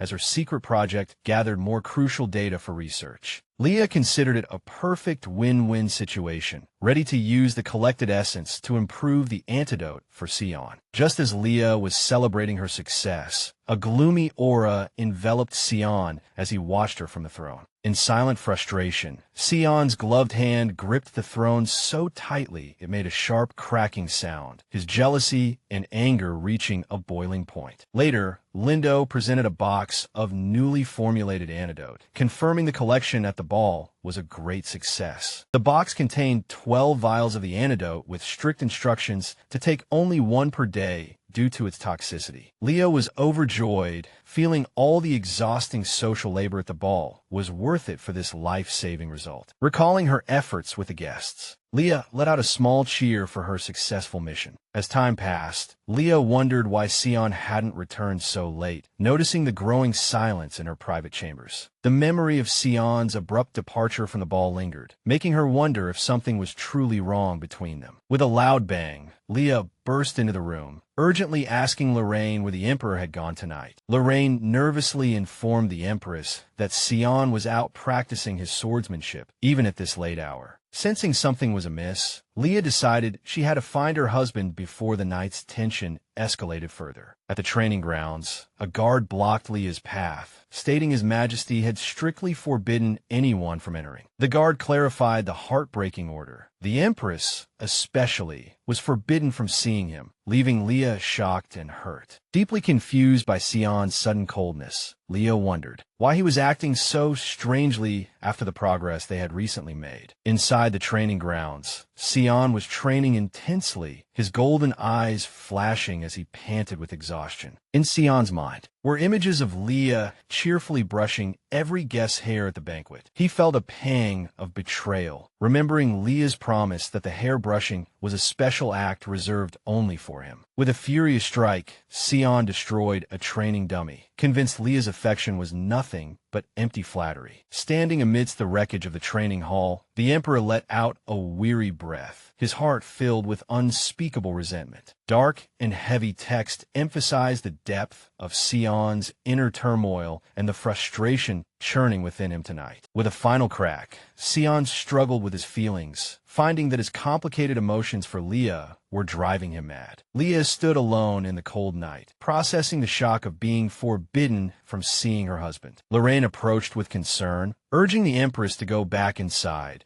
as the early morning breeze was starting to get cold. Leah sighed, deciding to give up for tonight, and try talking to Sion again after his emotions had cooled. Leah walked back to her room with weary steps, determined to take her next dose of the antidote. A violent coughing fit erupted, and Leah caught fresh blood in a cloth, her physical condition clearly worsening. A wave of dizziness hit, and Leah realized this new batch of antidote had a stronger, more painful toxicity. Looking in the mirror, Leah was horrified by her sickly appearance, noticing how drastically her health had declined. There was more blood in the basin than before, a grim reminder of the price she was paying for survival. Leah stood alone in the quiet, blue shadows, contemplating the pain she endured in secret. She walked toward the door with determined steps, knowing she had to endure because her time was running out. Calculating the months, Leah worried that at this rate, she might only have 1 year left to live. Suddenly, with a sharp click, the door was pushed open, and Sion stood in the doorway, silhouetted by the light behind him. Sion confronted Leah about her actions at the ball, demanding to know why she had brushed the hair of every guest present. Sion expressed his deep hurt, suspecting her previous affection was merely a way to soothe his volatile moods. Sion demanded a clear explanation for her behavior, while Leah tried to cope with his intense and unexpected confrontation. Sion questioned his worth in Leah's eyes, fearing he was just someone easily manipulated and ultimately insignificant. Leah suddenly felt dizzy, her head starting to spin as the painful aftereffects of the antidote resurfaced. Leah realized Sion's coldness stemmed from genuine jealousy, finally understanding why he was acting so intensely tonight. Sion's words hung in the air, comparing her treatment of him to that of a random guest at the banquet. A heavy reality settled over the scene as Sion wondered if he truly held no special importance to her. Leah suppressed a sudden giggle, finding the Emperor's jealousy over a hairbrush to be surprisingly heart-fluttering and rather cute. Leah mulled over Sion's behavior, realizing he felt neglected and finding this particular brand of his childishness surprisingly endearing. Leah's amusement aroused Sion's suspicion, leading him to ask if she was laughing at his genuine inner pain. As the high toxicity of the new antidote took hold, Leah's laughter turned into a violent, bloody cough. Looking at the blood staining her hand, Leah was overcome with a sense of impending doom. Leah realized the physical toll of her survival strategy remained, and it was causing her body to break down. A tense silence followed as Sion stared at Leah, his expression unreadable beneath his dark bangs. A chilling question emerged. With the Empress's health in clear decline, was her time truly running out? Leah froze in shock, realizing Sion might have overheard her earlier muttering about her limited time left. A stunned what? Echoed in the room as the weight of Leah's secret finally hit the Emperor. In a dazed, chibi state, Leah continued to cough up blood, her secret laid bare before her stunned husband. Sion thought back on her recent behavior, connecting her sudden tenderness and organizational changes to her impending death. Sion demanded to know if everything was because her time was running out, his voice filled with desperation. The terrible truth spoken aloud. Sion asked if she really only had 1 year left to live. Leah remained frozen, blood still staining the corner of her mouth, her guarded secret completely shattered. A memory confirmed the worst. Sion had been at the door, hearing her whisper the grim deadline. Leah tried to explain, but she collapsed into Sion's arms, her body finally succumbing to the immense stress of the night. Sion pulled her closer, urging her to stop talking as he held her tightly with a newfound protectiveness. Regret washed over Sion as he realized he had been bickering over trivial matters while Leah was facing her own mortality. Sion gently wiped the blood from Leah's lips, ordering her not to move and that he would take care of everything. Sion promised to grant her anything she wanted, but Leah's request to keep her distance was flatly denied. Sion pressed Leah's hand to his chest, refusing her plea for distance and insisting on staying by her side. Surrounded by a floral ambience, Sion vowed to save her at any cost, begging her not to leave him. Sion gazed at Leah, filled with an unwavering resolve to protect her from the fate she feared. Sion swept Leah up into his arms, ignoring her protests, ready to personally oversee her recovery. A formal announcement declared that the Empress's chambers would be sealed off from the outside world until her health was fully restored. Leah was utterly bewildered by the sudden lockdown, her eyes wide with shock at Sion's extreme protective reaction. Leah was forcibly taken for a bath, protesting that she was fine as water splashed around her small, tired frame. The maids watched silently as Leah sat in the large tub, processing the Emperor's sudden and absolute medical decree. Late that night, a pale Leah rested in bed while Sion stood watch over her like a grim guardian. Leah questioned the sudden lockdown of her chambers, but Sion was adamant about keeping her in isolation. Sion threatened to lock Leah in her bedroom forever if she continued to protest, shocking her into silence. Leah softly asked Sion to close his eyes, hoping to coax the exhausted Emperor into some much-needed sleep. Sion retorted that Leah should sleep first, though inwardly she found his stern face incredibly affectionate. Leah's eyelids grew heavy as she fought to stay awake, her primary concern still Sion's well-being. Dizziness blurred Leah's vision as she planned to play some ASMR for Sion, but her strength finally gave out for the night. Sion told Leah to stop being stubborn, promising his earlier anger had passed as he watched over her, waiting for her to sleep. Leah drifted into unconsciousness, thinking Sion's voice had never sounded so sweet. As morning light filled the room, an announcement was made. The Empress had finally opened her eyes. Doctors leaned over the Empress, their faces filled with professional urgency as they assessed her waking state. Leah awoke to a room filled with intimidating medical equipment, her sense of dread multiplying as she looked around. Leah sat up in shock as the doctors explained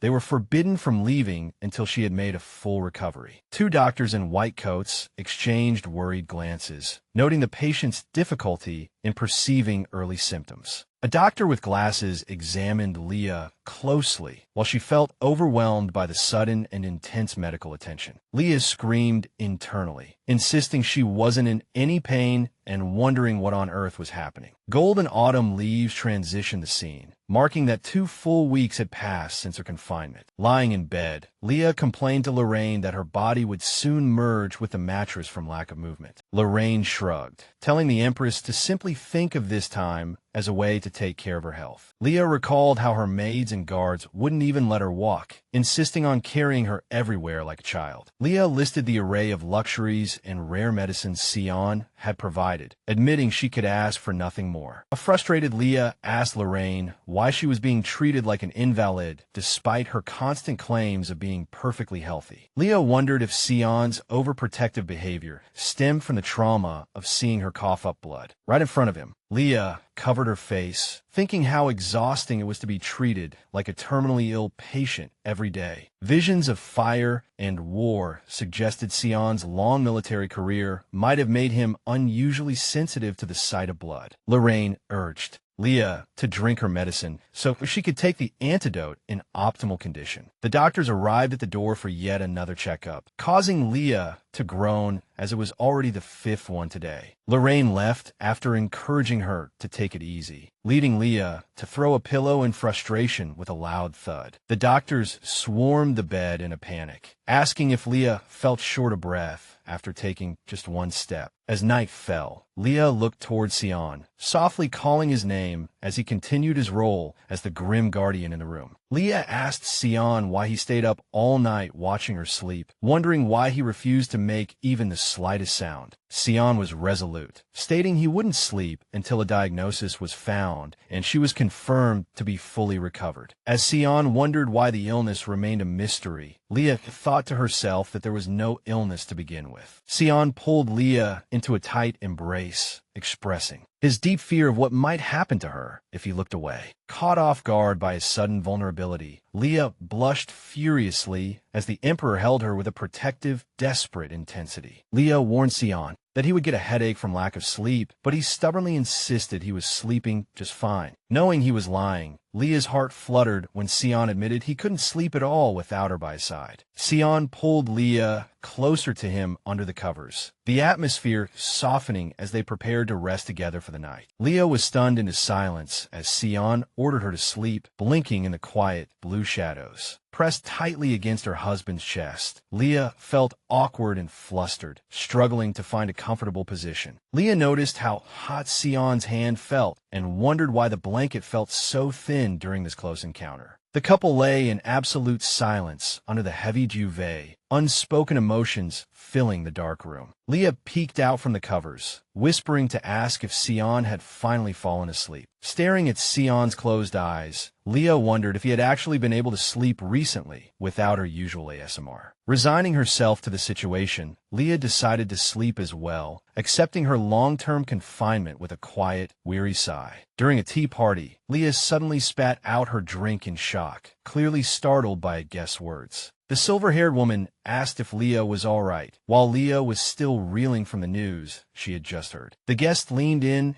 and whispered that rumors about the Empress's condition had spread throughout the entire palace. The guest clapped her hands with delight, her eyes shining as she celebrated the news with a brilliant, happy smile. The guest exclaimed how happy she was, clearly overjoyed by the information she was sharing with the stunned Leah. Leah's face turned red with embarrassment as she realized the guest was actually talking about a supposed pregnancy. The guest expressed her excitement about having a nephew soon, while Leah tried to process the scale of this massive misunderstanding. The silver-haired woman explained that her family had heard the rumors, leading Sion to grant her exclusive permission to visit Leah. Leah groaned in despair, realizing Sion was going along with the pregnancy lie to cover up the fact that her days were supposedly numbered. She worried about her father's reaction if he learned the truth, fearing it might trigger his unpredictable and dangerous magic. Leah realized Sion was using the pregnancy lie as a shield against her father. A cautious and tense contact. Leah concluded she had to play along with the pregnancy rumor for now, as it was a much-needed shield. Despite the utter absurdity of the situation, Leah gave the guest an awkward smile, trying to keep up appearances. The guest happily mentioned that the baby's gender could only be confirmed later, continuing to revel in the false pregnancy topic. The silver-haired woman asked if she could sing a celebratory lullaby for Leah to commemorate the happy and momentous occasion. As the lullaby concluded, Leah watched Eloise's delighted expression fade, while internally Leah processed the emotional weight of the moment and the false pregnancy narrative continuing to unfold. After the beautiful song ended, Leah clapped politely, acknowledging the guest's happiness, even though it was built on a complete lie. The silver-haired woman, Eloise, offered to draw up a music sheet for Leah's nephew, unaware of the pregnancy lie. Eloise encouraged her to practice singing, but Leah nervously refused, insisting her singing skills were terrible. Leah recalled a painful memory of a karaoke owner fleeing in terror from her singing, complete with a comical "oh my god." Eloise suggested singing for Sion later to create precious memories for the baby, compounding the awkward misunderstanding. Sipping her tea, Leah wondered why Eloise was so insistent, and suspected the original Leah might have been a singer. Leah searched her memories, but found no record of singing, despite recalling all her other habits. Leah finally asked Eloise why she was so determined for her to sing for the non-existent child. Thinking of her mother's sentimental lullabies, Eloise grew emotional, her eyes welling up with tears. Leah promised to practice later, privately lamenting her lack of magical ability to turn a cake into a baby. As the tea party continued, Eloise complimented Leah's neat dress and asked who her tailor was. Eloise smiled happily while discussing the dress, maintaining the light and pleasant atmosphere of the gathering. Noticing how quickly time had passed, Eloise took her leave while Leah was still processing the strange encounter. A silver-haired priest named Savitz arrived at the palace to perform a sacred blessing for the Empress. Savitz bowed respectfully, asking everyone to step back so he could conduct the purification ritual in private. The ritual proceeded in private. Leah greeted the priest politely, inwardly dreading the deepening of the pregnancy misunderstanding. Savitz channeled a powerful golden aura for the blessing, causing Leah's eyes to widen in surprise at the divine light. Suddenly, Savitz gasped and clutched his chest, the ritual interrupted by an unexpected reaction. Leah asked what was wrong, and the panicked priest apologized for the strange interference in his holy work. Savitz explained with great concern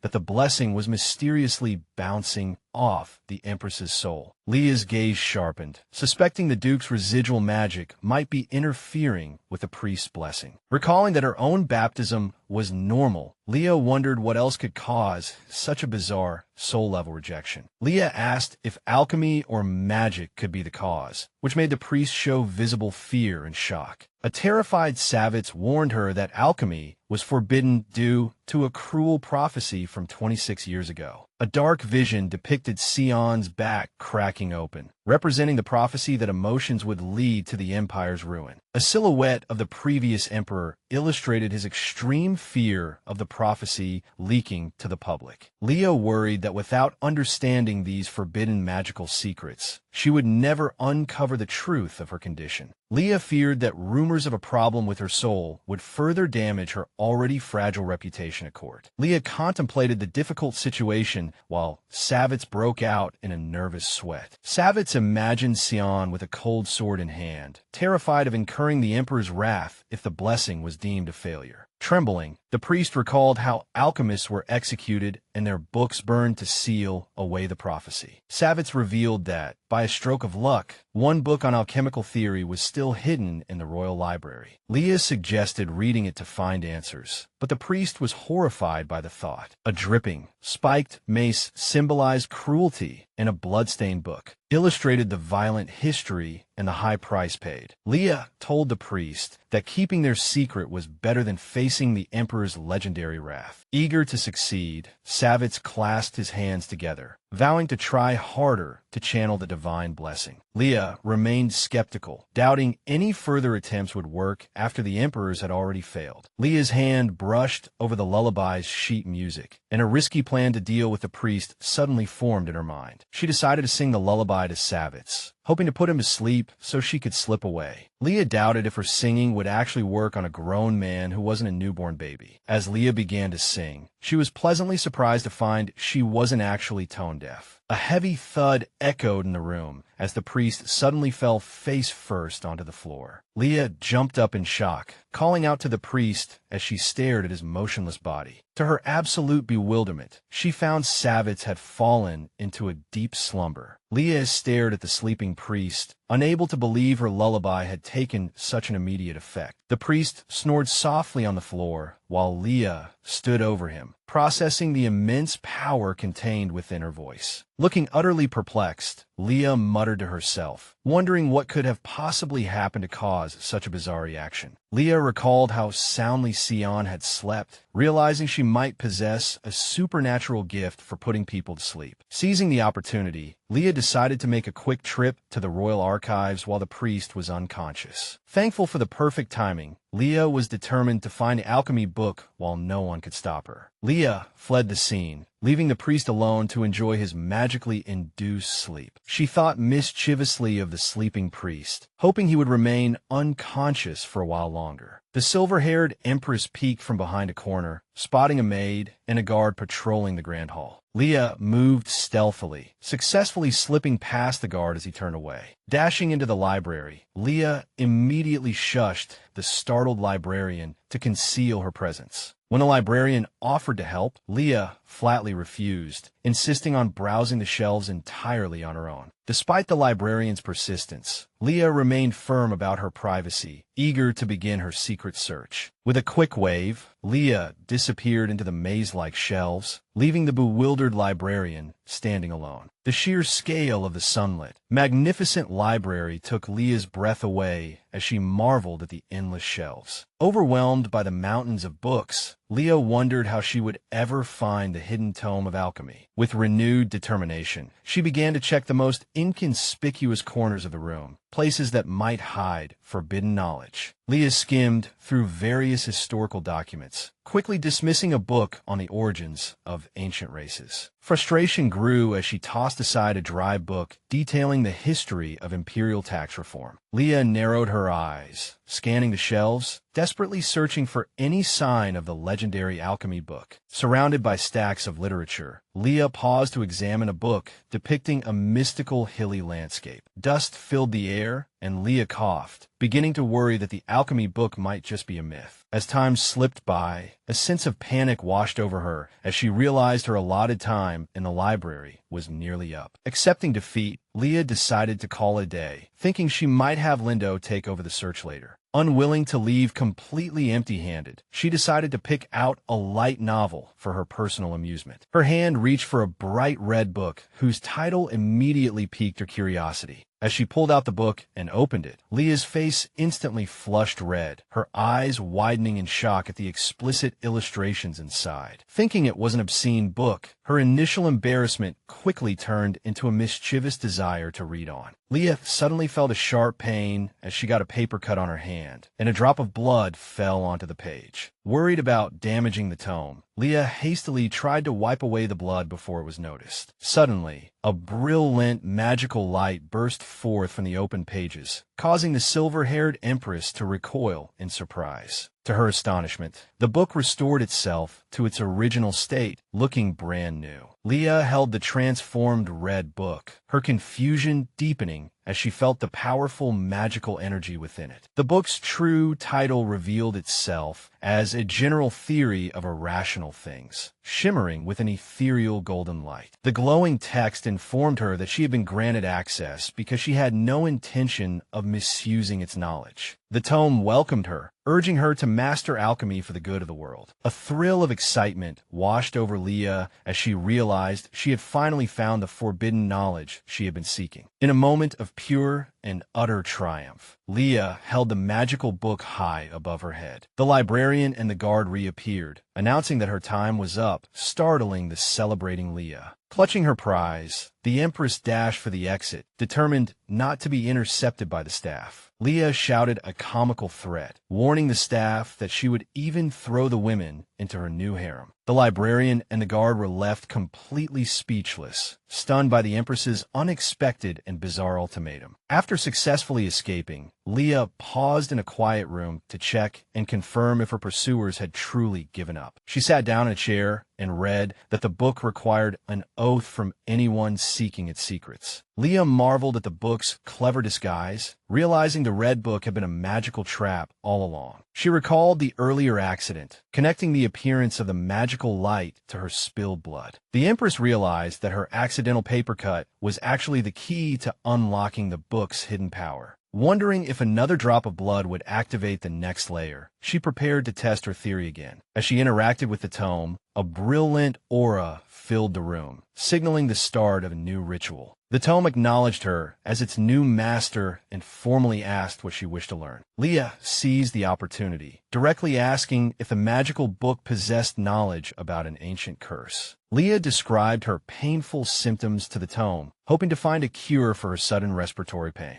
The tome revealed a chilling truth. Her curse was cast at birth and was inextricably linked to her destiny. When the tome explained that her soul was bound to the person closest to her, Leah suspected it was related to the Duke. The text further clarified that her bond was unique, as the person she was bound to was not a relative. Leah's breath hitched as she realized Sion was the only one who fit the book's cryptic description. The concept of a soul bond was visualized through the image of two chained ghosts in a cemetery. With a skeptical smile and a groan of disbelief, the silver-haired Empress dismissed the grim thought. Holding a quill, Leah contemplated the dire consequences her own death would have on her soulmate. A shimmering, chained figure illustrated how the curse forced two souls to share the same fated end. In a somber vision, an unconscious Leah lay under the looming shadow of the dark-haired Emperor, Sion. Stunned by the book's revelation, Leah stared at the pages, insisting that such a connection was impossible. Deep purple energy swirled around the text, declaring that the destruction of one soul would inevitably lead to the death of the other. Finding the door ajar, the brown-haired maid wondered if the sacred blessing ceremony had ended early. A heavy thud resounded as the servants discovered the priest collapsed and unresponsive on the floor. Panic set in as the staff realized the silver-haired Empress had vanished from the ritual hall. A brief transition revealed a blue-haired figure in the shadows, marking a shift from the chaotic scene. The maid hovered over the unconscious priest, frantically searching the room for any sign of her missing mistress. The servants shook the priest's shoulders, desperately shouting for him to wake up and explain the Empress's whereabouts. The guard helped the groggy priest up, observing his dazed eyes and suspecting he had been drugged. The maid recoiled in horror, her face pale as she considered the terrifying possibility of deliberate poisoning. The servants clasped their hands in terror, concluding the Empress must have been kidnapped under the priest's watch. Realizing the gravity of the situation, the maid insisted they must immediately inform the Emperor of the abduction. Leah looked out at the garden, reflecting on the shocking discovery that her soul was inextricably intertwined with Sion's. She gazed into the distance, thoughts, wondering if the previous assassins had acted precisely because of this shared spiritual bond. A bloody vision depicted Leah's past death, highlighting how her demise had been a convenient way to eliminate Sion. Leah's face was cast in shadow as she narrowed her eyes, beginning to identify potential culprits. Overwhelmed by the complexity of the plot, Leah sat at the archive desk, clutching her head. A deep blue ripple outlined a lingering concern. The curse still clung to Leah's soul, threatening her future. Exhausted but determined, Leah decided to organize her thoughts, separating known facts from mysteries. In a cute, chibi-style fantasy, Leah realized that maintaining Sion's health was directly linked to her own well-being. Frustration grew as Leah realized that to survive,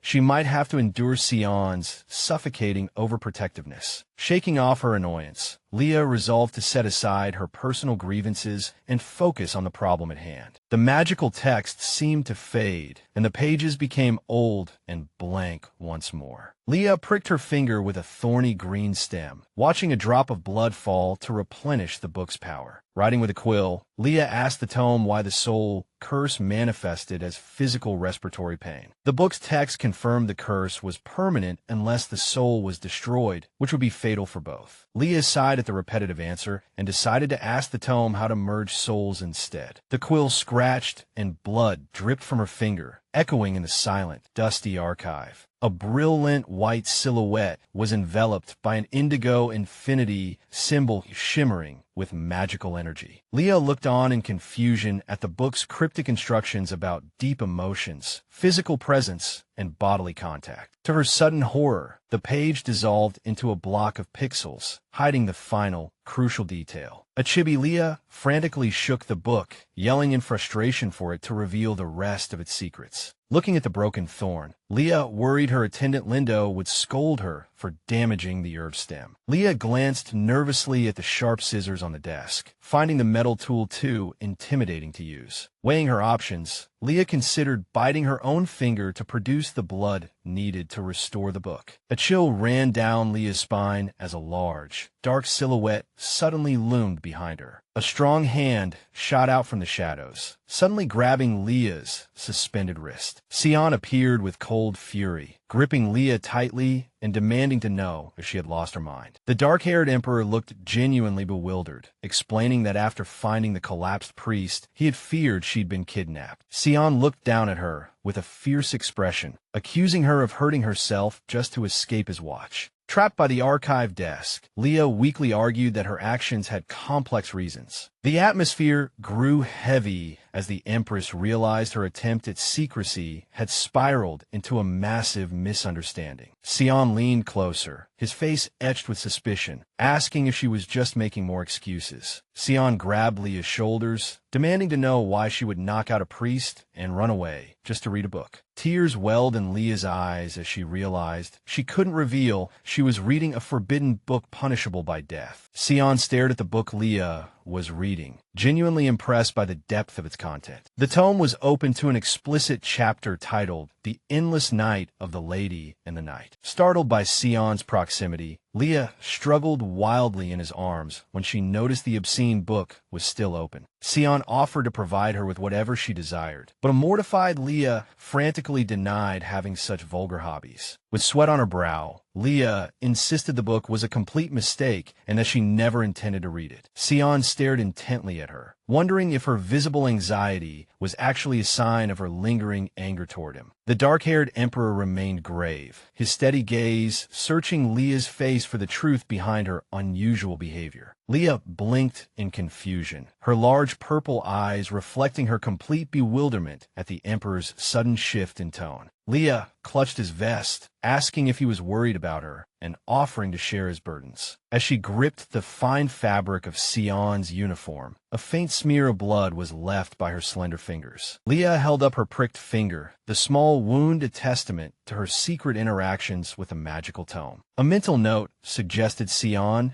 should express his concern with more tenderness rather than blunt authority. With a nervous smile, Leah explained she wasn't self-harming but had simply bitten her finger out of surprise. Sion turned his head away, a faint blush creeping up his cheeks as he processed Leah's softly spoken explanation. The atmosphere softened as Sion gazed down at Leah, his earlier coldness replaced by a moment of quiet connection. Ethereal text posited that an emotional ruler leads to ruin, though the notion was dismissed as utter nonsense. Leah reached out and patted Sion's head, momentarily stunning the powerful emperor with her affectionate and informal gesture. Sion's stern expression returned as he grabbed Leah's wrist, warning her that her escape attempt would not be easily forgiven. Ignoring her protests, Sion slung Leah over his shoulder like a sack of potatoes, causing her to cry out in indignation. Hanging upside down, Leah desperately pointed at the floor, pleading with Sion to retrieve her precious red book. Clutching the restored book, Leah beamed, thanking Sion for returning her secret prize. As Sion carried her away, Leah looked back with a puzzled expression, pondering the Emperor's hidden motives. A wave of shock washed over the Empress, and she recoiled, her face paling with sudden realization. As Sion carried her, Leah struggled frantically, loudly defending her reading habits against his teasing assumptions. A small and frustrated Leah demanded to be put down, her chibi expression filled with embarrassment and annoyance. The high priest reappeared, sweaty and trembling, apologizing for having fainted during the sacred blessing ceremony. Leah sat gracefully, magnanimously accepting the priest's apology while Sion stood by, watching with amusement. Determined to make amends, the priest prepared to restart the blessing, while Sion urged him to finish quickly. Leah felt a surge of panic, worried the blessing would fail and expose her dabbling in forbidden alchemy. A golden light suddenly enveloped the Empress, signaling that the priest's magic was finally beginning to affect her soul. The high priest closed his eyes, hands clasped, channeling divine energy into the successful blessing ceremony. Leah laughed off the previous failure, attributing the current success to the priest finally getting some much-needed rest. The priest looked utterly bewildered, admitting he couldn't remember anything that happened before he fainted. Leah narrowed her eyes at him, wondering if he had truly forgotten their dangerous conversation about souls and alchemy. Leah sighed in relief, resting her head on her hand while the priest bowed and vowed to serve her more diligently. Sion lifted Leah's confinement,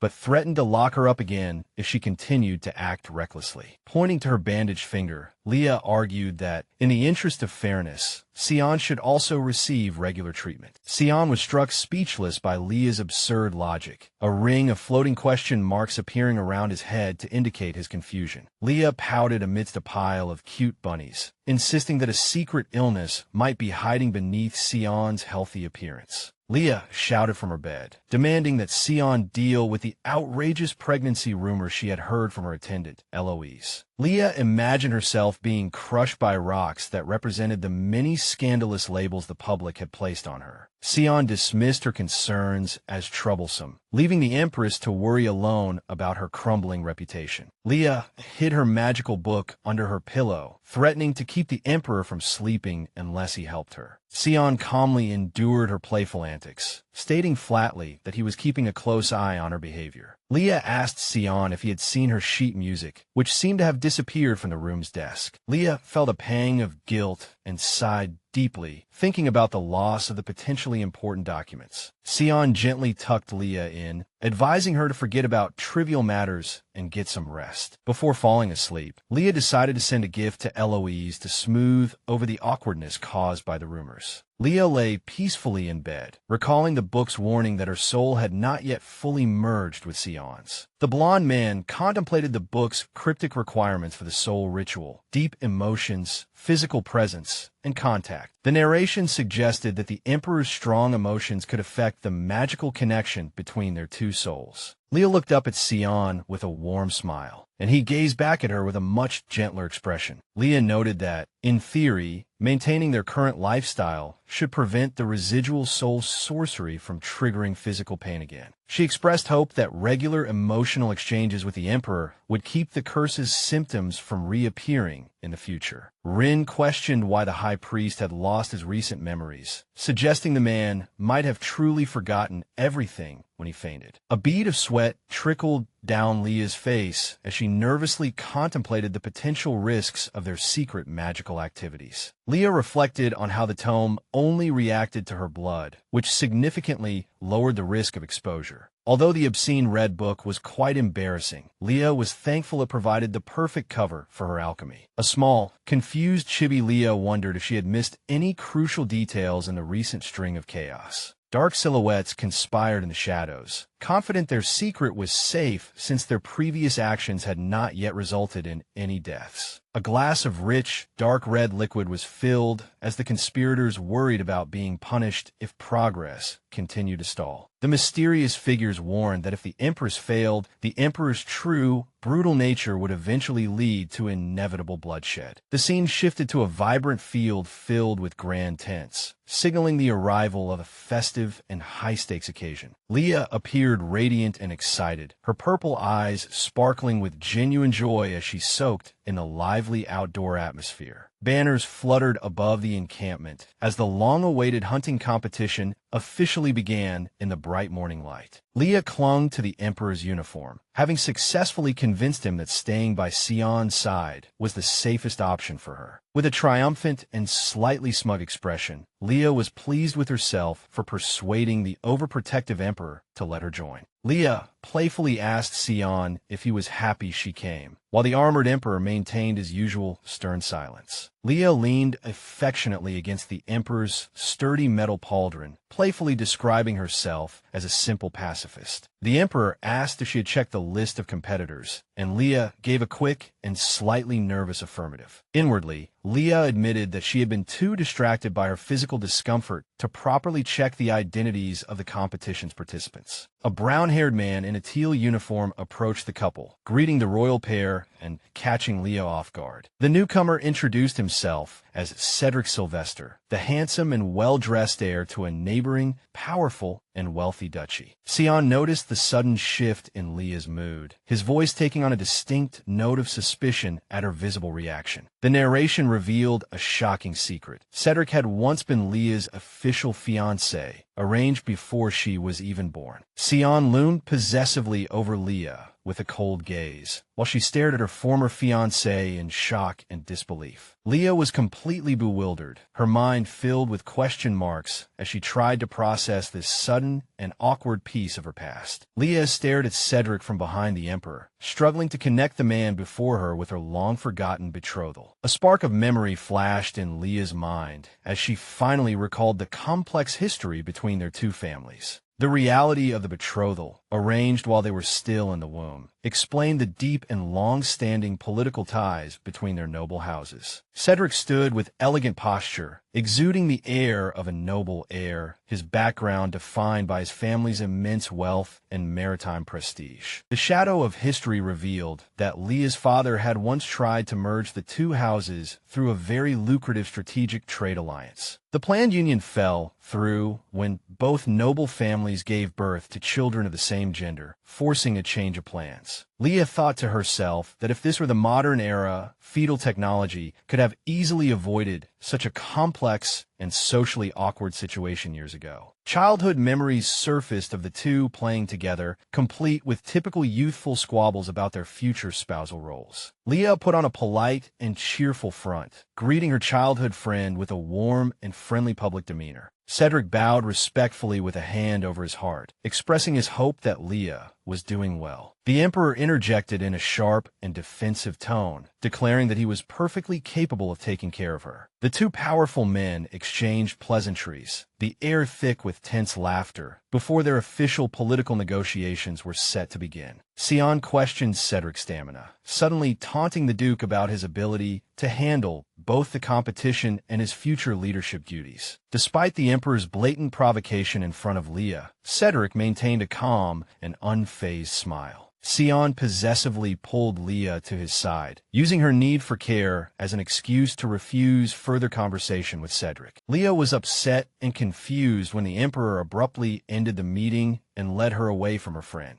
As they walked away, Leah questioned the Emperor's odd behavior, but he dismissed her growing confusion. After mounting her horse, Leah asked if Sion hated Cedric, but the Emperor coldly denied any personal animosity. Leah continued to press for the truth, wanting to know why the Emperor was so eager to end their conversation with the Duke. Sion's gaze turned icy as he asked if Leah was disappointed to be separated from her former fiancé. Leah clarified that the childhood betrothal had been nullified long ago, surprised by the Emperor's increasingly jealous line of questioning. The Emperor continued his sarcastic interrogation, while Leah insisted their past association was purely a matter of youthful ignorance. A frustrated Leah argued that their families were simply close, but Sion remained displeased as she had casually used Cedric's first name. Leah clung tightly to the Emperor's broad back as he maintained a silent and grim watch during his preparations. Sion lowered his gaze, his expression heavy and unreadable, until the sudden sound of a low horn blast. Leah's attention was pulled forward as she sat on her white horse with a brilliant and eager smile, urging Sion to hurry as the competition began.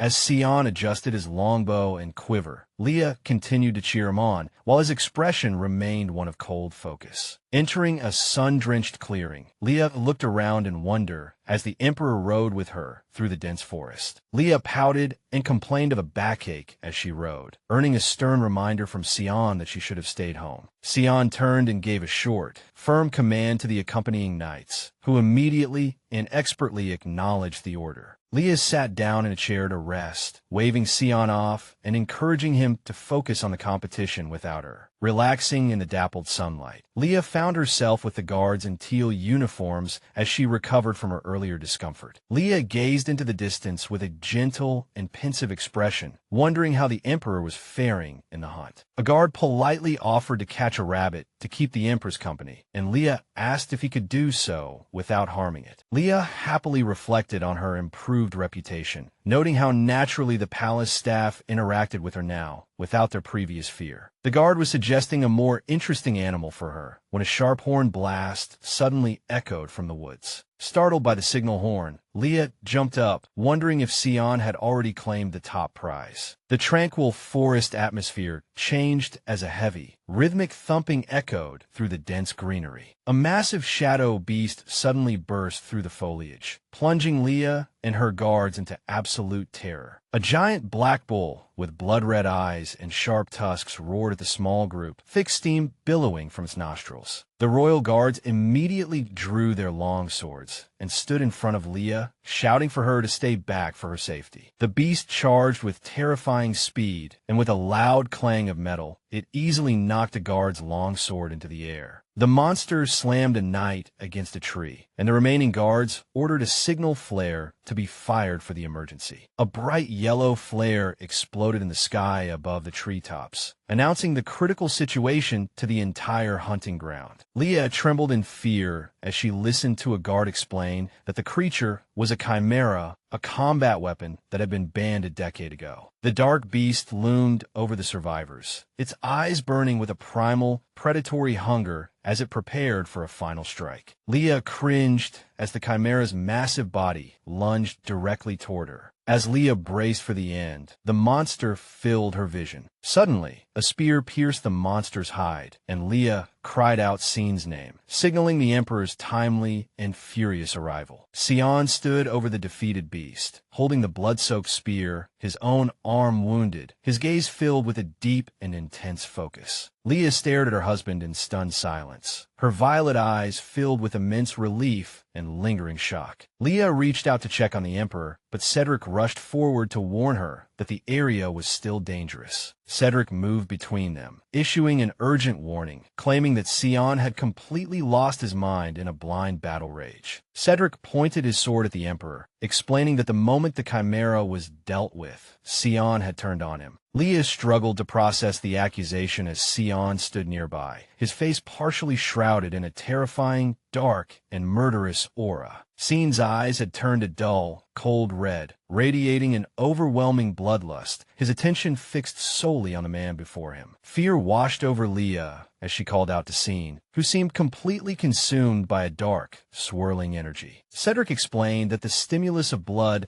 might have reawakened Scene's dormant and brutal battlefield instinct from his past as a warrior. The narration emphasized that these instincts compelled the Emperor to mercilessly cut down anyone he perceived as an enemy on the battlefield. Leah found this explanation hard to believe, her mind racing to understand such a drastic change in Scene's behavior. She recalled a previous incident involving bloodshed where Sion had remained perfectly calm, making this sudden berserk state seem abnormal and unnatural. Leah sensed a strange, lingering scent in the air, and red butterflies fluttered around her, signaling that something was terribly wrong. Leah blocked Cedric's path, insisting that she would handle Sion herself, refusing to let the situation escalate into more violence. Cedric, however, maintained that his duty to protect Leah was still in effect due to their long-standing and politically significant noble betrothal. A subtle and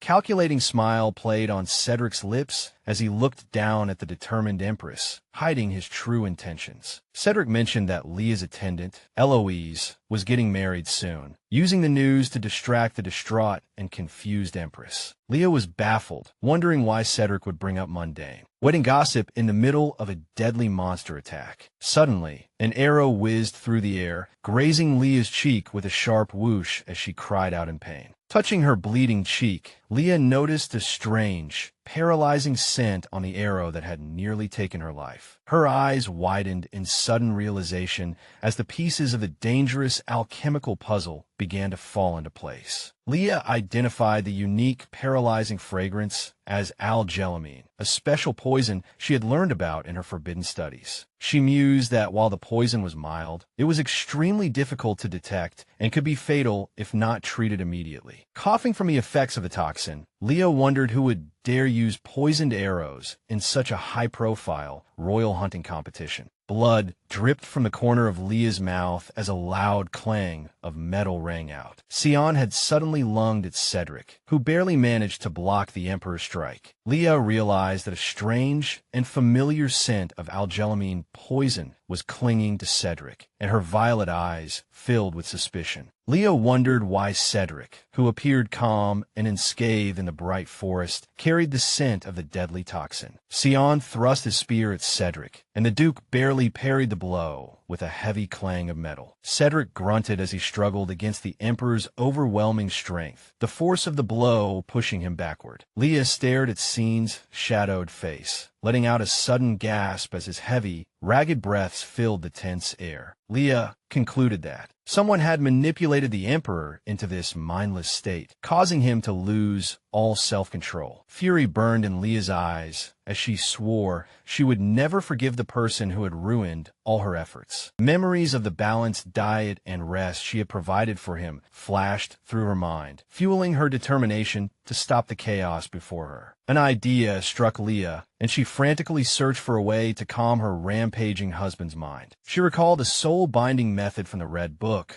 which involved intimate physical contact to anchor a wandering soul. With her resolve set, Leah watched as the two men continued their fierce struggle against the backdrop of the lush, green hunting grounds. Leah shouted for everyone to get out of the way and rushed towards Scene, the surrounding knights reacting with shock and confusion. Her boots made crisp sounds on the ground as she charged straight for the Emperor in his black armor. Leah suddenly pulled Sion into a deep kiss, her silver braid flying as she attempted the forbidden binding ritual. A dead silence fell over the forest clearing as Leah held the Emperor tightly in the dappled sunlight. Scene's red eyes widened in utter shock, his focus beginning to waver, while Leah internally panicked at her own bold and reckless action. Her heart raced as she realized how suddenly it had all happened, her gloved hands trembling slightly as she held him tight. A guard on a spooked horse shouted in disbelief as the Emperor's bloodthirsty aura finally began to dissipate. Leah realized her reputation could be ruined if this continued, her face turning beet red with a sudden, intense wave of shyness. She clasped her white-gloved hands with a crisp sound, her mind racing to figure out how to handle the aftermath. A horrified Leah imagined rumors spreading across the continent that she was a weirdo for kissing him in the middle of a fight. Suddenly, a faint wisp of steam rose from Scene's head as the dark energy finally left his exhausted and limp body. The Emperor collapsed heavily onto the dirt, leaving a flustered Leah standing alone in the center of the clearing. Leah screamed in frustration, wondering why Sion was the one who got a faint while she was the one who had to clean up the mess. Robert and the other knights watched in stunned silence, dumbfounded by the Empress's bold and unexpected intervention. Robert reported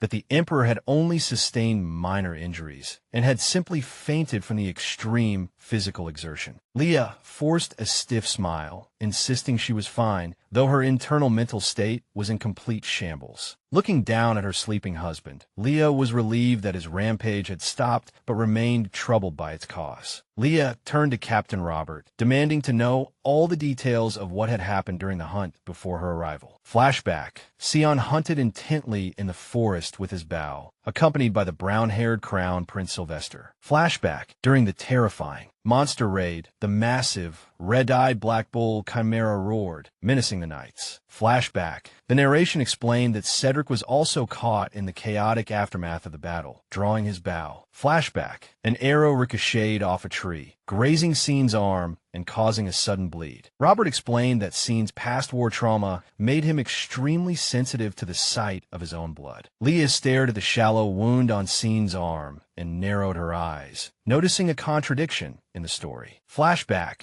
Leah recalled seeing a similarly suspicious wound on Cedric's own forearm when he had brandished his sword earlier. Leah confronted Cedric, questioning why he had previously claimed the Emperor attacked him immediately after being injured. Leah realized someone was lying, her gaze turning icy as she stared at the sweating Duke. Leah pressed the brown-haired man further, demanding to know why his previous statement contradicted the captain's latest report. Cedric offered a nervous smile, casually claiming he must have misspoken in the chaos and terror of the situation. Leah's expression turned to shock as Cedric suddenly reached out to touch her face. She suspected the Duke was merely feigning concern while trying to manipulate her memory. Leah revealed that the arrow that hit her was poisoned, her face cast in a dark and serious shadow. She described the burning sensation of the algelamine poison, her deep alchemical knowledge catching Cedric off guard. Cedric frantically ordered the commander to take Leah to a doctor, but she cut him off with a sharp refusal. Leah explained that she had been under a strict health regimen under Scene's care, which included daily doses of detoxifying medicine. Leah asserted that such a small amount of poison would never have made her suddenly lose her senses. A bead of sweat trickled down Cedric's cheek as he quickly changed his story, admitting he must have simply misspoken.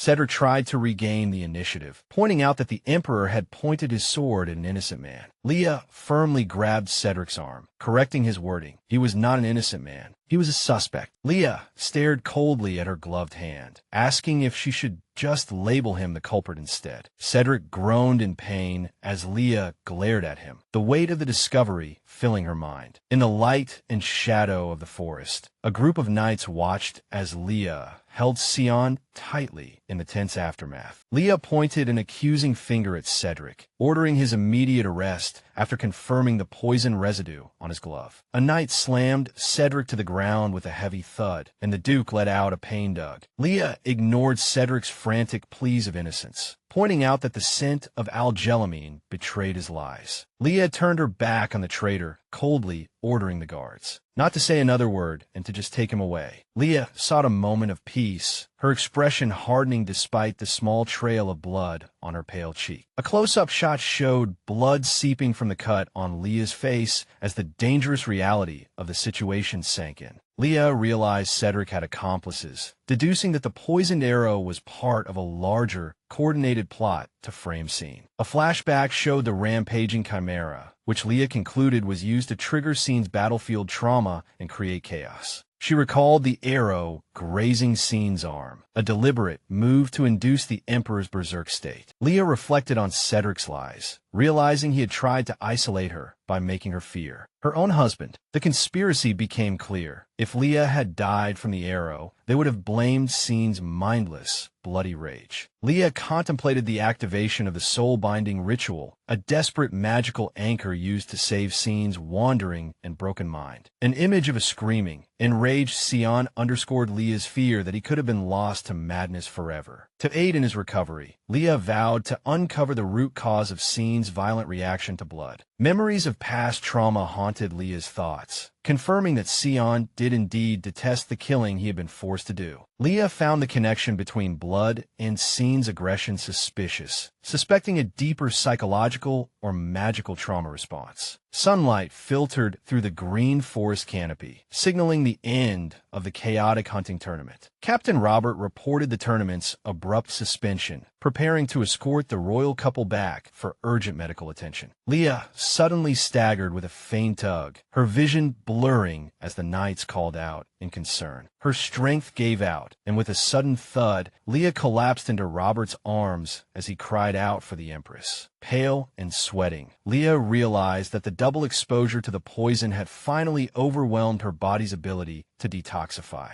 As Leah's consciousness faded, the command for immediate departure echoed, the bright sky blurring into a dark, silent void. In the carriage on the way back, Sion and Leah sat side by side, lost in a heavy, comatose silence. As Sion slept peacefully, the narration expressed relief that he had escaped the ordeal without any permanent physical damage. Scene's eyes slowly fluttered open, the Emperor only regaining consciousness after the immediate crisis had passed. Leah watched him with tired violet eyes, internally comparing her husband to a troublesome Black Panther. Sion leaned over Leah's bedside, his voice hoarse with desperation as he called her name in concern. Leah remained asleep, her pale face serene as she recovered from the aftermath of the deadly toxin. A doctor and an attendant watched over the Empress, ensuring she received the constant care needed for her recovery. In a burst of frustration, Sion clutched his head, cursing the situation and his inability to protect her. Sion violently grabbed an attendant, demanding confirmation that the poison in Leah's system had been neutralized. Fury burned in Scene's eyes as he glared at the sweating man, his protective instincts pushed to their limit. The attendant reported that the poison on Cedric's glove matched the one on the arrow, confirming the Duke's treason. Scene's anger turned murderous as he thought of how Cedric had dared to harm the Empress right under his nose. The Emperor turned away, issuing stern orders to ensure the Empress suffered no further harm or discomfort. A shadow fell over Scene's face as he gritted his teeth, his mind set on cold revenge. Sion walked into the castle's dark dungeons, disgusted with himself for fainting while Leah was forced to take action. Cedric sat dejectedly in an interrogation chair, bound and tied, as Scene's tall, imposing shadow loomed over his prisoner. Radiating a deep purple aura, Sion ordered his guards to hunt down every single person involved in the conspiracy. Sion demanded to know Cedric's true purpose, a bloodstained bucket nearby hinting at the brutal interrogation to come. The Emperor vowed to protect Leah from the sordid violence of the cleanup, hiding the bloody details. A messenger bowed low, presenting a scroll detailing Prince Sylvester's hollow apology and an offer of life imprisonment. A shadow obscured Scene's face as he contemplated the prince's son funding illegal chimera research and attempting regicide. Scene's golden eyes glinted menacingly as he asked the messenger if he had heard the real story. The messenger explained that Sylvester was offering the North Sea and the annulment of the engagement in exchange for peace. Sion questioned whether the discovery of underwater fuel had made the North Sea a strategic prize worthy of their current mercy. With a sharp rip, Sion tore the scroll in half, scoffing at the prince's attempt to protect his useless son. Sion renamed the North Sea the Empress's sea from his throne, much to the bowing attendant's surprise. Sion watched coldly as the attendant agreed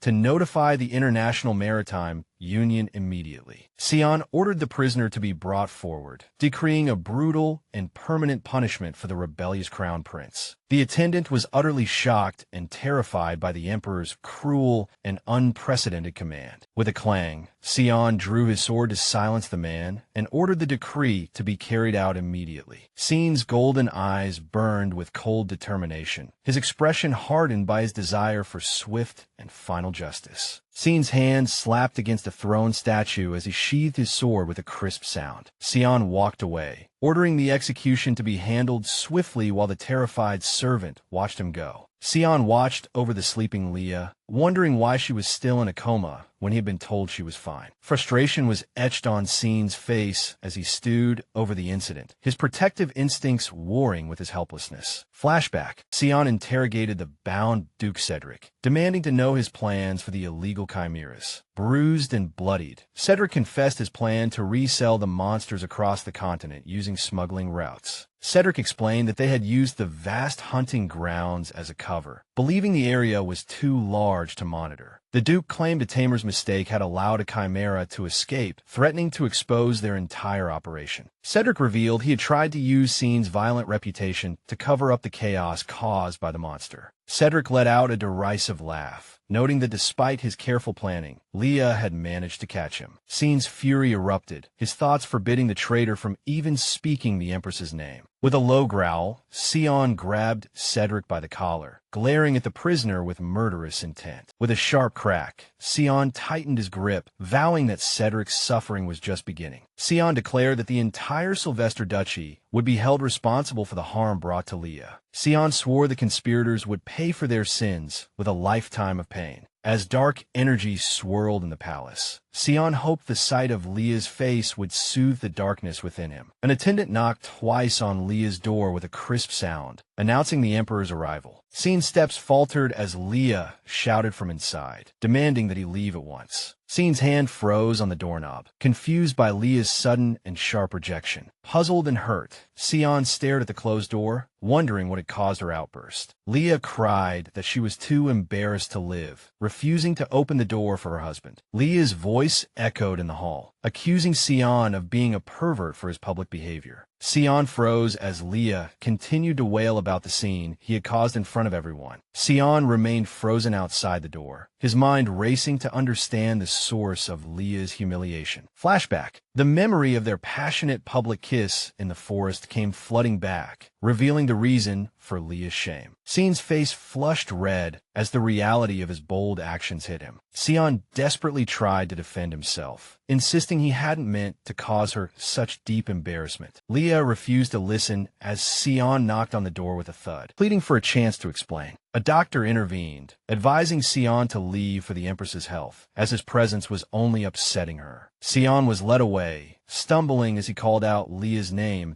in utter desperation and confusion. Inside her room, Leah hid behind her bed curtains, still too mortified to face anyone. Leah buried her face in her pillow, lamenting that her hard-won reputation as Empress was now completely ruined. Leah tearfully reflected that such an intimate display should never have happened in front of so many people, her face burning as she thought of how private moments should be saved for when they were truly alone. Leah thrashed in her bed with a flustered cry, desperately trying to banish the lingering, guilty thoughts from her mind. A chibi version of Leah screamed in her head, blaming a certain scandalous book for her current mental state. Later, Leah was dressed and ready for a walk, but her composure crumbled when Sion suddenly appeared to ask about lunch. Leah tried to flee, but Sion insisted on joining her for a walk, his presence making her visibly nervous. Leah ran up the stairs, claiming she needed to read a new book to avoid further interaction. Leah's foot slipped with a thud, her escape attempt ending in a sudden and clumsy fall. Sion caught her in his arms amidst the flowers, his voice filled with genuine concern for her well-being. Leah panicked and pushed him away with a thud, refusing his offer to escort her back to her room. Leah fled the scene with a whoosh, leaving a dejected Sion standing alone on stairs. Leaning against her door with a sigh, Leah wondered how she was supposed to handle her conflicting emotions. Leah's internal thoughts spiraled as she found herself unable to face Scene. After their public display, Leah covered her blushing face, her heart pounding with a rhythmic thud amidst a backdrop of flowers. Overwhelmed by residual shame, Leah continued to hide, her mind replaying the embarrassing forest encounter. Leah jumped in surprise as the blonde-haired man approached, a startled ah echoing through the room. The aide-de-camp explained that Sion had summoned her for a research report, prompting Leah to lament the request's timing, realizing she couldn't hide forever. Leah listened as the aide questioned her reasons for avoiding the Emperor. In a burst of frustration, Leah asked the aide if he could have remained calm after such a public scene. The two engaged in a sharp back and forth about past reputations, with Leah defending her honor against his cheeky accusations. Leah was indignant when the aide admitted he had expected more composure from Her Majesty. A heavy silence fell as Leah glared at him, the aide's honest assessment of her character deepening her embarrassment. Memories of gossiping court ladies flooded Leah's mind, their romantic speculations making her scream in frustration. Leah roughly grabbed the aide's collar and shook him, while he questioned why a loving marriage was such a bad thing. The aide struggled as he urged the Empress to stop denying her true feelings and finally accept reality. Against a backdrop of flames, Leah shouted her denial while the terrified aide tried to back away from her. The aide reminded her of the upcoming official memorial event, signaling that a public appearance with Sion was unavoidable. Leah dreaded the event, fearing the inevitable gossip and how she would face her husband. Despair washed over Leah as she realized her plans for a quiet divorce had been ruined by exaggerated rumors. Both Leah and the aide looked exhausted by the whole ordeal, the weight of the situation showing on their faces. The blonde-haired man groaned internally, wishing he could be excluded from his boss's complicated love life. Later, Sion stood in his formal uniform, offering a sincere apology for his past mistakes and behavior. Leah, dressed for the event, asked what specifically he was apologizing for, her voice laced with lingering tension. Sion admitted his guilt over his lack of memory, but Leah insisted that an insincere apology was unnecessary. Leah covered her face, accusing Sion of making her embarrassment worse by constantly bringing up the uncomfortable topic. A blurry flashback depicted the moment Sion had walked away. Leah demanded to know if Sion would have felt differently while he watched her with a calm, restrained intensity. A wave of panic washed over Leah as she thought about it being her first kiss. Leah looked away, her face flushed, her quiet turmoil contrasting with the grand, formal atmosphere of the palace. A grand entrance began with a flourish of trumpets as the scene shifted to a balcony overlooking the empire. Scene's hand moved with a soft sound as he suggested they agree to maintain professional boundaries. Sion pulled Leah into an intimate embrace, whispering that she should take revenge for the humiliation he caused. Leah looked up in shock as Sion offered her a chance to vent her deep resentment. From the balcony, the couple appeared incredibly close, sparking a huge cheer from the crowd. Leah panicked, her heart beginning to pound, confused by Scene's sudden and bold suggestion of revenge. Sion placed her hand against his face with a soft sound, offering himself as the target of her attack. Leah realized Sion was serious about letting her hit him in front of the entire empire. Leah's mind raced, questioning if he really intended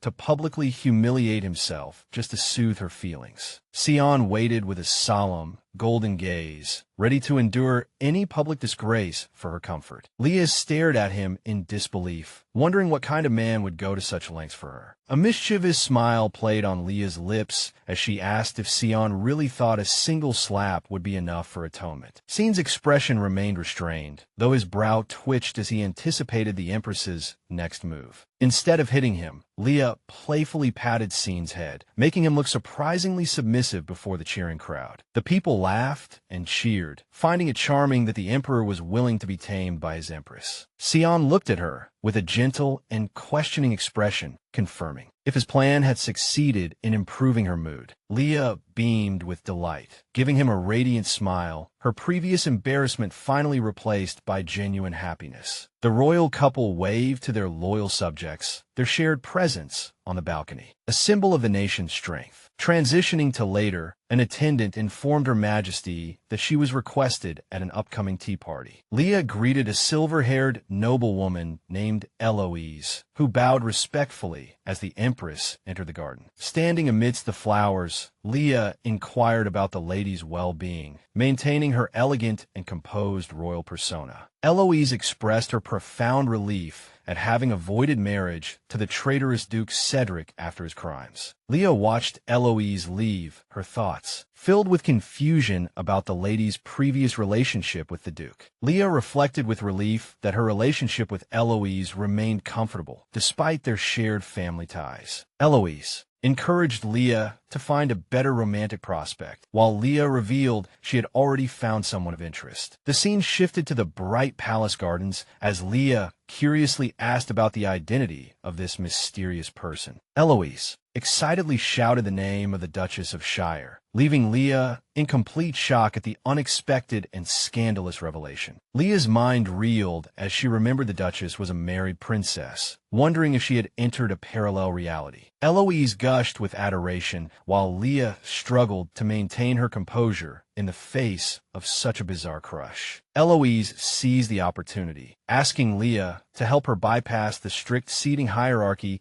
to get closer to her idol. The banquet continued in a grand and sunny hall, where an ornate fountain glistened elegantly in the center. Eloise eagerly presented the red-haired Duchess of Shire with lemon madeleines, hoping to win her favor with the sweet treat. Eloise beamed with a brilliant smile as the Duchess accepted the gift. Leah watched the escalating interaction between the two with a wary eye. She took a moment to scrutinize the Duchess of Shire, intently confirming the identity of the woman who had captured Eloise's heart. Leah acknowledged the Duchess's presence as the very center of the current social whirlwind. Leah gracefully offered the Duchess another pastry, engaging in the polite exchanges of the bustling ballroom. Leah privately worried that the Duchess's excessive consumption of pastries might lead to painful heartburn. A light-haired noblewoman interrupted them to greet the Duchess, maintaining the constant social demands of the gathering. The Duchess suddenly began to cough, prompting a concerned Leah to ask if the noblewoman was feeling all right. The air filled with anxiety as the Duchess continued to choke, alarming everyone at the table. Leah quickly produced a vial of potion she carried with her, offering it as an immediate remedy for the Duchess's distress. The surrounding ladies, including Lady Appenzeller, praised Leah's thoughtfulness, noting the remarkable effectiveness of the offered medicine. The red-haired Duchess clutched the small vial to her chest, expressing her deep gratitude for everyone's concern. Relieved that Eloise had been helped, Leah then decided to steer the conversation toward more important matters. Leah charmed the crowd by expressing her delight in their company and her desire to host a larger gathering in the future. A blonde noblewoman excitedly proposed a grand tea party at the magnificent royal villa to expand their social circle. The idea was met with a flurry of excited responses, the ladies eagerly anticipating an invitation to the renowned location. Leah's eyes narrowed with calculation, realizing the villa would be the perfect bait to draw out the empire's most reclusive nobles. The schemer within Leah awoke, planning to use the event to collect the hair needed for the antidote and gather advantageous intelligence. A mischievous smile played on Leah's lips as she foresaw the hidden benefits the upcoming tea party would bring her. The Duchess abruptly excused herself to the restroom, leaving Leah to wonder what had caused the noblewoman's sudden departure. Noticing the Duchess's sickly pallor, Leah worried the previous medicine might not have been enough to ease her suffering. Leah watched the Duchess exit while Eloise, still immersed in the group's laughter, remained oblivious. Sensing the Duchess was the type to suffer in silence, Leah felt a sense of responsibility to intervene. Deciding she could not stand idly by, Leah resolved to follow the Duchess to offer proper assistance. With a soft creak, the heavy door opened, and Leah entered the restroom in search of the distressed noblewoman. As Leah approached and asked if her stomach discomfort had worsened, the Duchess rose abruptly with a rustle of fabric. Leah offered to summon a doctor, but the stubborn Duchess insisted she only needed a moment's rest. With a knowing smile, Leah proposed a family remedy, promising immediate and complete relief. An attendant whispered a confirmation to Leah, while the Duchess watched with a mixture of confusion and growing alarm. Leah produced a long, sharp needle that glinted menacingly, its sound chilling the air, and the Duchess was terrified even as Leah insisted the tool was sterilized. Leah urged the Duchess to trust her expertise, ignoring the woman's evident panic as she prepared the unusual treatment. Leah explained that despite its lack of formal medical backing, the traditional technique was the ultimate cure for heartburn. With a sharp pop, Leah pricked the Duchess's finger, releasing the stagnant energy that had caused her discomfort. The Duchess, startled by the sight of blood, then scampered away lightly, realizing her pain had vanished. The Duchess, now radiant with health and happiness, was immensely grateful for the astonishing relief Leah's secret method had provided. When asked for the secret, Leah playfully dismissed it as a simple family tradition, enjoying the noblewoman's pure astonishment. Leah inwardly celebrated the success of the hand acupuncture and walked back to the party with the recovered Duchess. The two women ascended the stairs together, their bond strengthened by the shared secret of the Empress's unconventional cure. Leah apologized for letting her guest eat too much, but the Duchess enthusiastically expressed her appreciation for the Empress's generous hospitality. Laughter rang out between them, marking the beginning of a genuine friendship. As they returned to the other noble women, Eloise stood in the shadows, casting a cold and silent gaze upon their newfound closeness, her expression unreadable. A hand tightened its grip on fine fabric, signaling a surge of hidden jealousy or a dark intent within the observing noblewoman. Under the quiet night sky, Leah contemplated the urgency of finding a cure for Sion's dangerous berserk state. The gentle bubbling of lab equipment sounded as Leah discussed the Emperor's condition with a focused, blonde doctor. Leah recalled the terrifying moment Sion had lost control, his dark aura erupting as he descended into a blind and violent rage. Leah stroked the red book,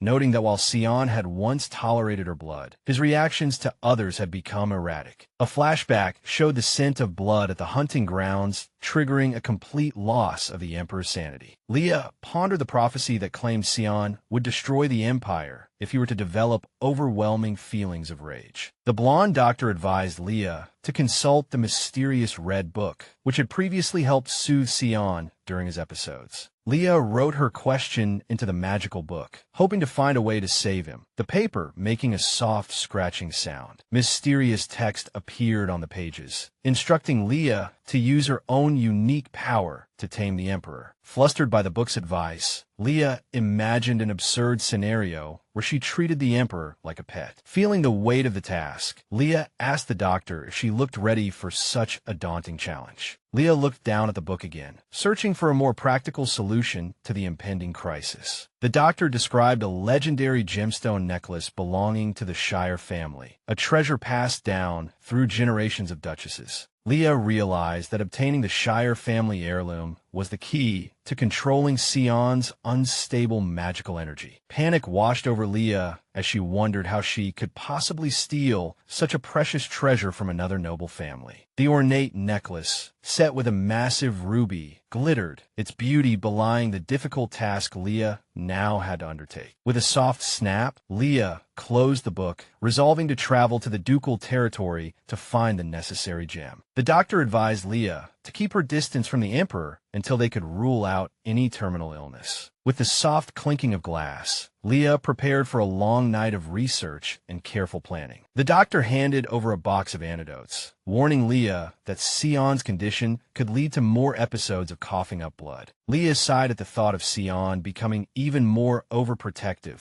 imagining him wrapping himself in an excessive amount of bandages. Gazing at the moonlit palace, Leah vowed to handle the situation naturally to avoid arousing further suspicion. The scene cut back to the tea party, where Leah and Duchess Rubyshire were sharing a light-hearted moment. A red-haired nobleman named Kybal Helios made a grand entrance, greeting the Emperor with a confident and charming smile. Dressed in an elegant green and gold ensemble, Kybal stood tall, his relaxed posture a stark contrast to the palace's formal atmosphere. Sion watched his cousin with a narrow, suspicious gaze, clearly unimpressed by Kybal's sudden arrival at the palace. Kybal prepared to deliver his message with a soft rustle, undeterred by the Emperor's obvious coldness. With the gentle sound of pouring tea, Kybal casually poured a cup, congratulating Sion on his recent marriage. Sion recalled their childhood, noting that his cousin's brazen, arrogant attitude hadn't changed one bit. Despite their blood relation, Sion admitted he had always found Kybal's laid-back personality incredibly irritating. Sion curtly ordered Kybal to state his business and leave, uninterested in his small talk. Kybal mentioned his sister, Ruby, hoping she could use the tea party to form a closer bond with the Empress. A warning flashed in Sion's eyes as he told Kybal to stop trying to gain political favor through his sister's friendships. Kybal suggested with a teasing smile that if Leah didn't like Ruby, he would be happy to be her friend instead. Sion's jaw tightened as Kybal continued his provocations, with Kybal reveling in the Emperor's growing frustration. Sion firmly declared that the Empress didn't need any new friends, especially someone as troublesome as Kybal. Kybal laughed, pointing out that Sion's defensive posture only confirmed the newlywed rumors about his doting on the Empress. A heavy silence filled the room as Sion glared at his cousin, the tension between them reaching a breaking point. Kybal playfully asked if the rumors were true, while a stern Sion told him to mind his own business. With a soft thud, the door opened, and Kybal prepared to take his leave, satisfied with his visit. Kybal glanced back into the room, expressing his hope to see the Empress in person on his next visit. The door closed softly, finally leaving the Emperor alone with his mounting irritation. Kybal let out a hearty laugh as he departed, finding Sion's rare display of emotion to be excellent entertainment. Kybal mused that Sion's unexpected reaction to the mention of the Empress would provide him with years of teasing material. Whistling as he walked down the hall, Kybal was already planning his next move to nettle his stoic cousin. Leah discovered a beautiful red rose, wondering if it was a romantic gesture left by Sion for her to find. An attendant explained that the rose was a gift from the visitor from Helios, much to Leah's surprise. Leah handed the flower to her maid, Lorraine, instructing her to find a suitable vase for it. Watching Lorraine walk away, a mysterious smile graced Leah's face, her mood lightened by the gift. Leah sighed wearily and stretched her arms, feeling exhausted yet satisfied after a long day of social maneuvering. Alone in her room, Leah waited for Sion, planning to help him sleep soundly that night. Overcome with exhaustion, the silver-haired Empress began to doze off while sitting on the grand bed. Sion appeared suddenly, surprised to find Leah still awake, and urged her to rest without him. Leah admitted she wanted to see him fall asleep first, while Sion questioned her strange behavior and resolve, insisting she was fine. A blushing Leah prepared for bed as the Emperor watched on with quiet curiosity. Sion was caught off guard when Leah suddenly proposed a new sleeping arrangement that excluded his nightly presence. Leah lay back on the bed and explained that since Sion's condition had improved, they no longer needed to share a bed. Sion watched her silently, his expression unreadable, as Leah challenged him to prove he could fall asleep on his own. A short gasp was heard as Sion closed in on Leah, denying her claims that he was lying about his health. The atmosphere grew tense as the Emperor leaned in, his gaze fixed on his startled wife. Sion's attention shifted to a rose in a vase, demanding to know where the unfamiliar flower had come from. Leah explained that the rose was a gift from Helios, oblivious to the clear anger on Sion's face. Sion stared intently at Leah, questioning her appreciation for the flower as his jealousy began to surface. Leah drifted off to sleep, mumbling about how stunning the gifted rose was. 2 soft breaths signaled that Leah was fast asleep, leaving Sion alone with his thoughts. Sion glared at the red rose, admitting that both the flower and the person who sent it were starting to get on his nerves. The next morning, Leah greeted Duchess Ruby Shire, who was deeply grateful for the invitation to the estate. Amidst the lush greenery, Ruby excitedly mentioned the tea table she had prepared, praising the beauty of the garden. Ruby once again expressed her profound thanks, crediting Leah with saving her family from a potential social disaster. Eager to repay the kindness, Ruby offered her assistance, unwittingly creating the perfect opening for Leah's secret mission. Leah realized this was the ideal moment to finally bring up the Shire family's legendary gemstone necklace. Just as Leah was about to speak, the soft, hurried sound of an approach interrupted her thoughts. The white-haired Eloise appeared suddenly, her arrival instantly souring Leah's mood and disrupting her carefully laid plans. Leah groaned inwardly, wondering why this troublesome woman had chosen this exact moment to join their private conversation. Ruby smiled and welcomed Eloise, while Leah struggled to maintain a polite composure. Leah realized the situation had become awkward, making it impossible to ask Ruby about the precious heirloom. Frustrated by the interruption, Leah decided to wait for a private moment alone with Ruby. The magnificent garden was set for the exquisite gathering, though the air remained thick with Leah's hidden intentions. Tea splashed onto the white cloth with a sharp clatter, following Leah's pointed question about the gift from Helios. Eloise panicked at the mess, but a calm Ruby dismissed the accident as a trivial matter. Leah kindly reassured the flustered Eloise, suggesting a simple change of clothes would solve the problem. Ruby invited Leah inside to borrow a dress, providing the perfect private opportunity Leah had been hoping for. Leah accepted the offer with a brilliant smile, eager to continue her mission away from Eloise's prying eyes. The two women walked toward the mansion together, leaving Eloise alone in the sunny garden. Inside the dressing room, Ruby praised Leah's sincere kindness while showing her a collection of elegant gowns. Leah was surprised by the Duchess's unexpected and heartfelt compliments, making a soft sound. Ruby insisted that Leah's care for others was evident, continuing to praise the Empress's noble character. A shimmering sound was heard as Leah tried on a stunning red dress, leaving Ruby in awe of her breathtaking beauty. Drawn to Ruby's pure heart, Leah compared her to an adorable little hamster and felt a genuine friendship forming. Leah returned the compliment, causing the red-haired Duchess to blush with delight at the Empress's warm words. Basking in her happiness, Ruby confessed that the Empress had become her favorite person in the Empire. The two women shared an intimate moment of connection, their friendship deepening through mutual respect and admiration. Joyful laughter rang out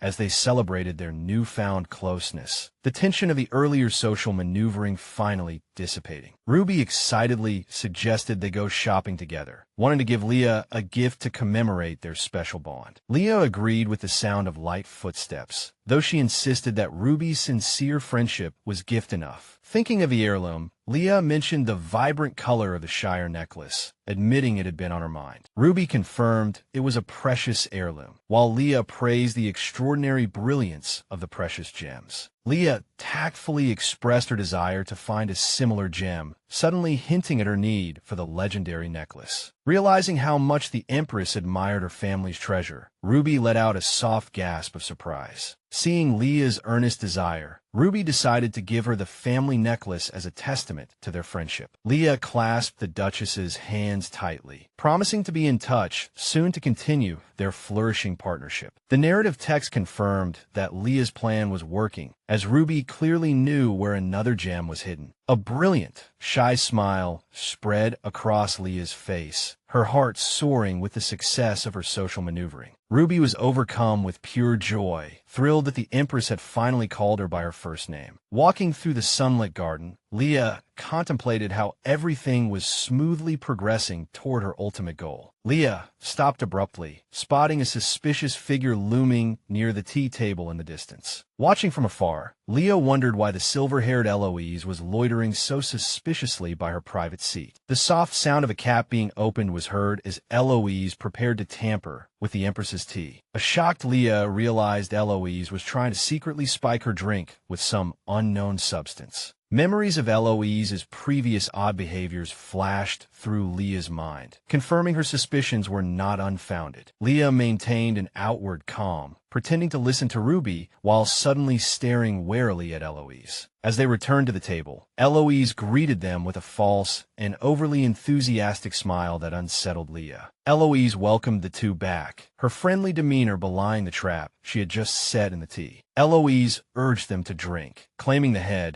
maid had poured the tea in advance to enhance its cool aroma. A soft clink sounded as the ladies reached for their cups, the tension mounting as the trap was about to be sprung. With a short, sudden sound, Leah kicked Eloise under the table, using the distraction to switch their teacups. The narrative text celebrated the success of the secret swap, with Leah outsmarting the insidious woman on her own turf. A flustered Leah apologized for the accident, while Eloise winced in pain, thinking a bug had bitten her foot. Leah hid a triumphant smile, thinking she would never be foolish enough to drink an unknown substance. Eloise took a satisfying gulp of the switched tea, completely unaware she was drinking her own concoction. Leah enjoyed her safe cup of tea with a pleasant smile, finding it especially fragrant after her witty victory. A clock appeared in Eloise's mind as she counted down the moments until the potion would finally take effect. As her face paled and her stomach began to churn violently, Eloise let out a sudden, sharp cry of alarm. Clearly unwell, Eloise struggled to maintain her composure, telling the others she felt a bit nauseous. Ruby grew anxious, worried it might be indigestion, but a sweating Eloise insisted she was perfectly fine. Eloise suddenly declared vehemently that she was fine, before the pressure inside her became unbearable. With a rhythmic thumping sound, Eloise hiked up her skirts and sprinted toward the mansion in sheer desperation. Confused and guilt-ridden, Ruby wondered if something was wrong with the refreshments she had so carefully prepared. Ruby turned to the head maid, worriedly asking where Eloise had fled to in such a sudden and frantic rush. Ruby felt exhausted as she recalled the strange events of the day, while Leah watched her with a hint of a smile. Leah realized Eloise had attempted to give her a laxative, wondering what kind of petty motive had sparked such an act. Looking at the empty chair, Leah remained silent, her thoughts already moving beyond Eloise's foiled little plot. As the sun began to set, Leah decided to return to the palace, satisfied with the day's progress. Ruby expressed her deep gratitude for the Empress's benevolence, escorting her to the grand royal carriage at sunset. Leah offered her new friend a warm, brilliant smile, genuinely touched by the Duchess's sincere and open heart. Ruby cheerfully agreed, saying that friends were meant to support each other. Leah suggested they speak on a first-name basis when they were in private, a proposal that left the Duchess utterly stunned. Overwhelmed by the intimate gesture, Ruby stammered out Leah's name, while giving an adorable, exaggerated reaction of joy. Joyful laughter rang out as they solidified their bond, with Ruby squealing in excitement over their new, informal friendship. With a rhythmic clicking sound, Kybal Helios approached the carriage, greeting his sister with a confident, knowing smile. Ruby introduced her brother, and Leah noted the striking family resemblance between the vibrant, red-haired siblings. In a shower of flower petals, Kybal kissed Leah's hand, his grand entrance exuding his usual effortless charm. Leah politely greeted the prince, whereupon Kybal insisted she also call him by his first name to match her friendship with Ruby. With a playful glint in his eye, Kybal asked if the Empress had enjoyed the flowers he sent the day before. Kybal explained that the roses were a specialty of his family, sent simply because they were blooming so beautifully. Leah thanked him warmly, admitting that the roses were indeed lovely and had greatly improved her mood. Kybal helped Leah into the carriage, offering to send as many roses as she wanted whenever she needed them. The red-haired siblings waved as the carriage prepared to depart, wishing the Empress a safe and swift return. With a soft clatter, the carriage pulled away and Leah waved back, promising to visit again in the future. Riding into the twilight, Leah focused on her next move, acquiring the gem and stabilizing Sion's condition. Riding into the twilight, Leah recalled Eloise's increasingly suspicious behavior during their recent interactions at the mansion. She remembered how, at the tea party, the silver-haired Eloise had kept offering food to Ruby with an unsettling eagerness. Leah remembered Eloise's attempt to offer digestive medicine, sensing it was anything but a kind gesture. Suspecting Eloise had tried to give her a laxative, Leah wondered if jealousy toward Ruby had provoked such a petty act. Leah leaned back with a weary sigh, feeling the weight of the social games played in the garden. While it would be a relief if it were just a simple prank, Leah couldn't shake the feeling that Eloise had something bigger in mind. Under a burning orange sunset, the carriage passed through the palace gates with a rhythmic clatter. Back inside, Leah's attention was drawn to a beautiful arrangement of bright yellow flowers on the table. Startled, Leah looked at the dark-haired Sion, asking where the unexpected and beautiful arrangement had come from. Leah realized that Sion had never provided decorations for their table before, marking a significant change. Blushing, Leah asked if the flowers were edible, which earned her a look of utter confusion from her husband. Sion stared at Leah in disbelief, his fork frozen mid-air as he processed her bizarre yet humorous question. Leah explained her logic, having assumed the new addition to the table was meant to be a snack. Sion dismissed the idea, suggesting she take the exquisite flowers back to her room instead of trying to eat them. Delighted by his delicate side, Leah blushed and thanked Sion for the thoughtful and exceptionally beautiful gift. Noticing Sion's faint look of pride, Leah was suddenly struck by a playful urge to tease the stoic emperor. With a soft sound, Leah playfully claimed that roses were superior, watching Sion's reaction with a hidden smile. With a soft poof sound, Sion's pride was wounded, prompting Leah to quickly backtrack and praise his gift as even better. When Leah mentioned keeping the roses around, Sion exuded a dark aura, his intense jealousy flaring up. With a sharp crack, Sion's powerful grip accidentally bent his fork, shocking the observant Leah. Sion grumpily told her to stop playing around and eat, and Leah complied with a bright, cheerful response. The yellow flowers now brightened Leah's private chambers, a constant reminder of Sion's growing affection. Leah was surprised to find that the proactive Ruby had already sent a message to the palace. With the crisp sound of a paper cutter, Leah opened the elegant letter, impressed by the Duchess's surprising speed. The handwritten letter unfolded, its neat script inviting the Empress to a prestigious social event. Leah realized the message concerned the upcoming gathering of noble women, presenting a perfect opportunity for her mission. She wondered if the other legendary gems were being held as heirlooms by the Empire's elite families. Looking at the silhouettes of high society's leaders, Leah knew she had to charm these powerful women. The narrative text noted that these women were the true power brokers, holding the key investment information Leah desperately needed. A soft scratching sound was made as Leah wrote her reply, determined to uncover the location of the missing gems. Lost in thought, Leah strategized for the gathering, knowing her fashion choices would be crucial. Considering a gold gown, Leah worried about appearing too eager for jewels and status among her peers. She dismissed a somber black dress, fearing she would seem unapproachable, and strove to craft just the right image. A maid entered the room as Leah requested assistance, preparing for the high-stakes social battle ahead. With a renewed fire in her eyes, Leah ordered her subordinate to help her choose the perfect winning ensemble. With a heavy thud, a noblewoman rejected Leah's request, marking the beginning of a difficult social conflict. The narrative text confirmed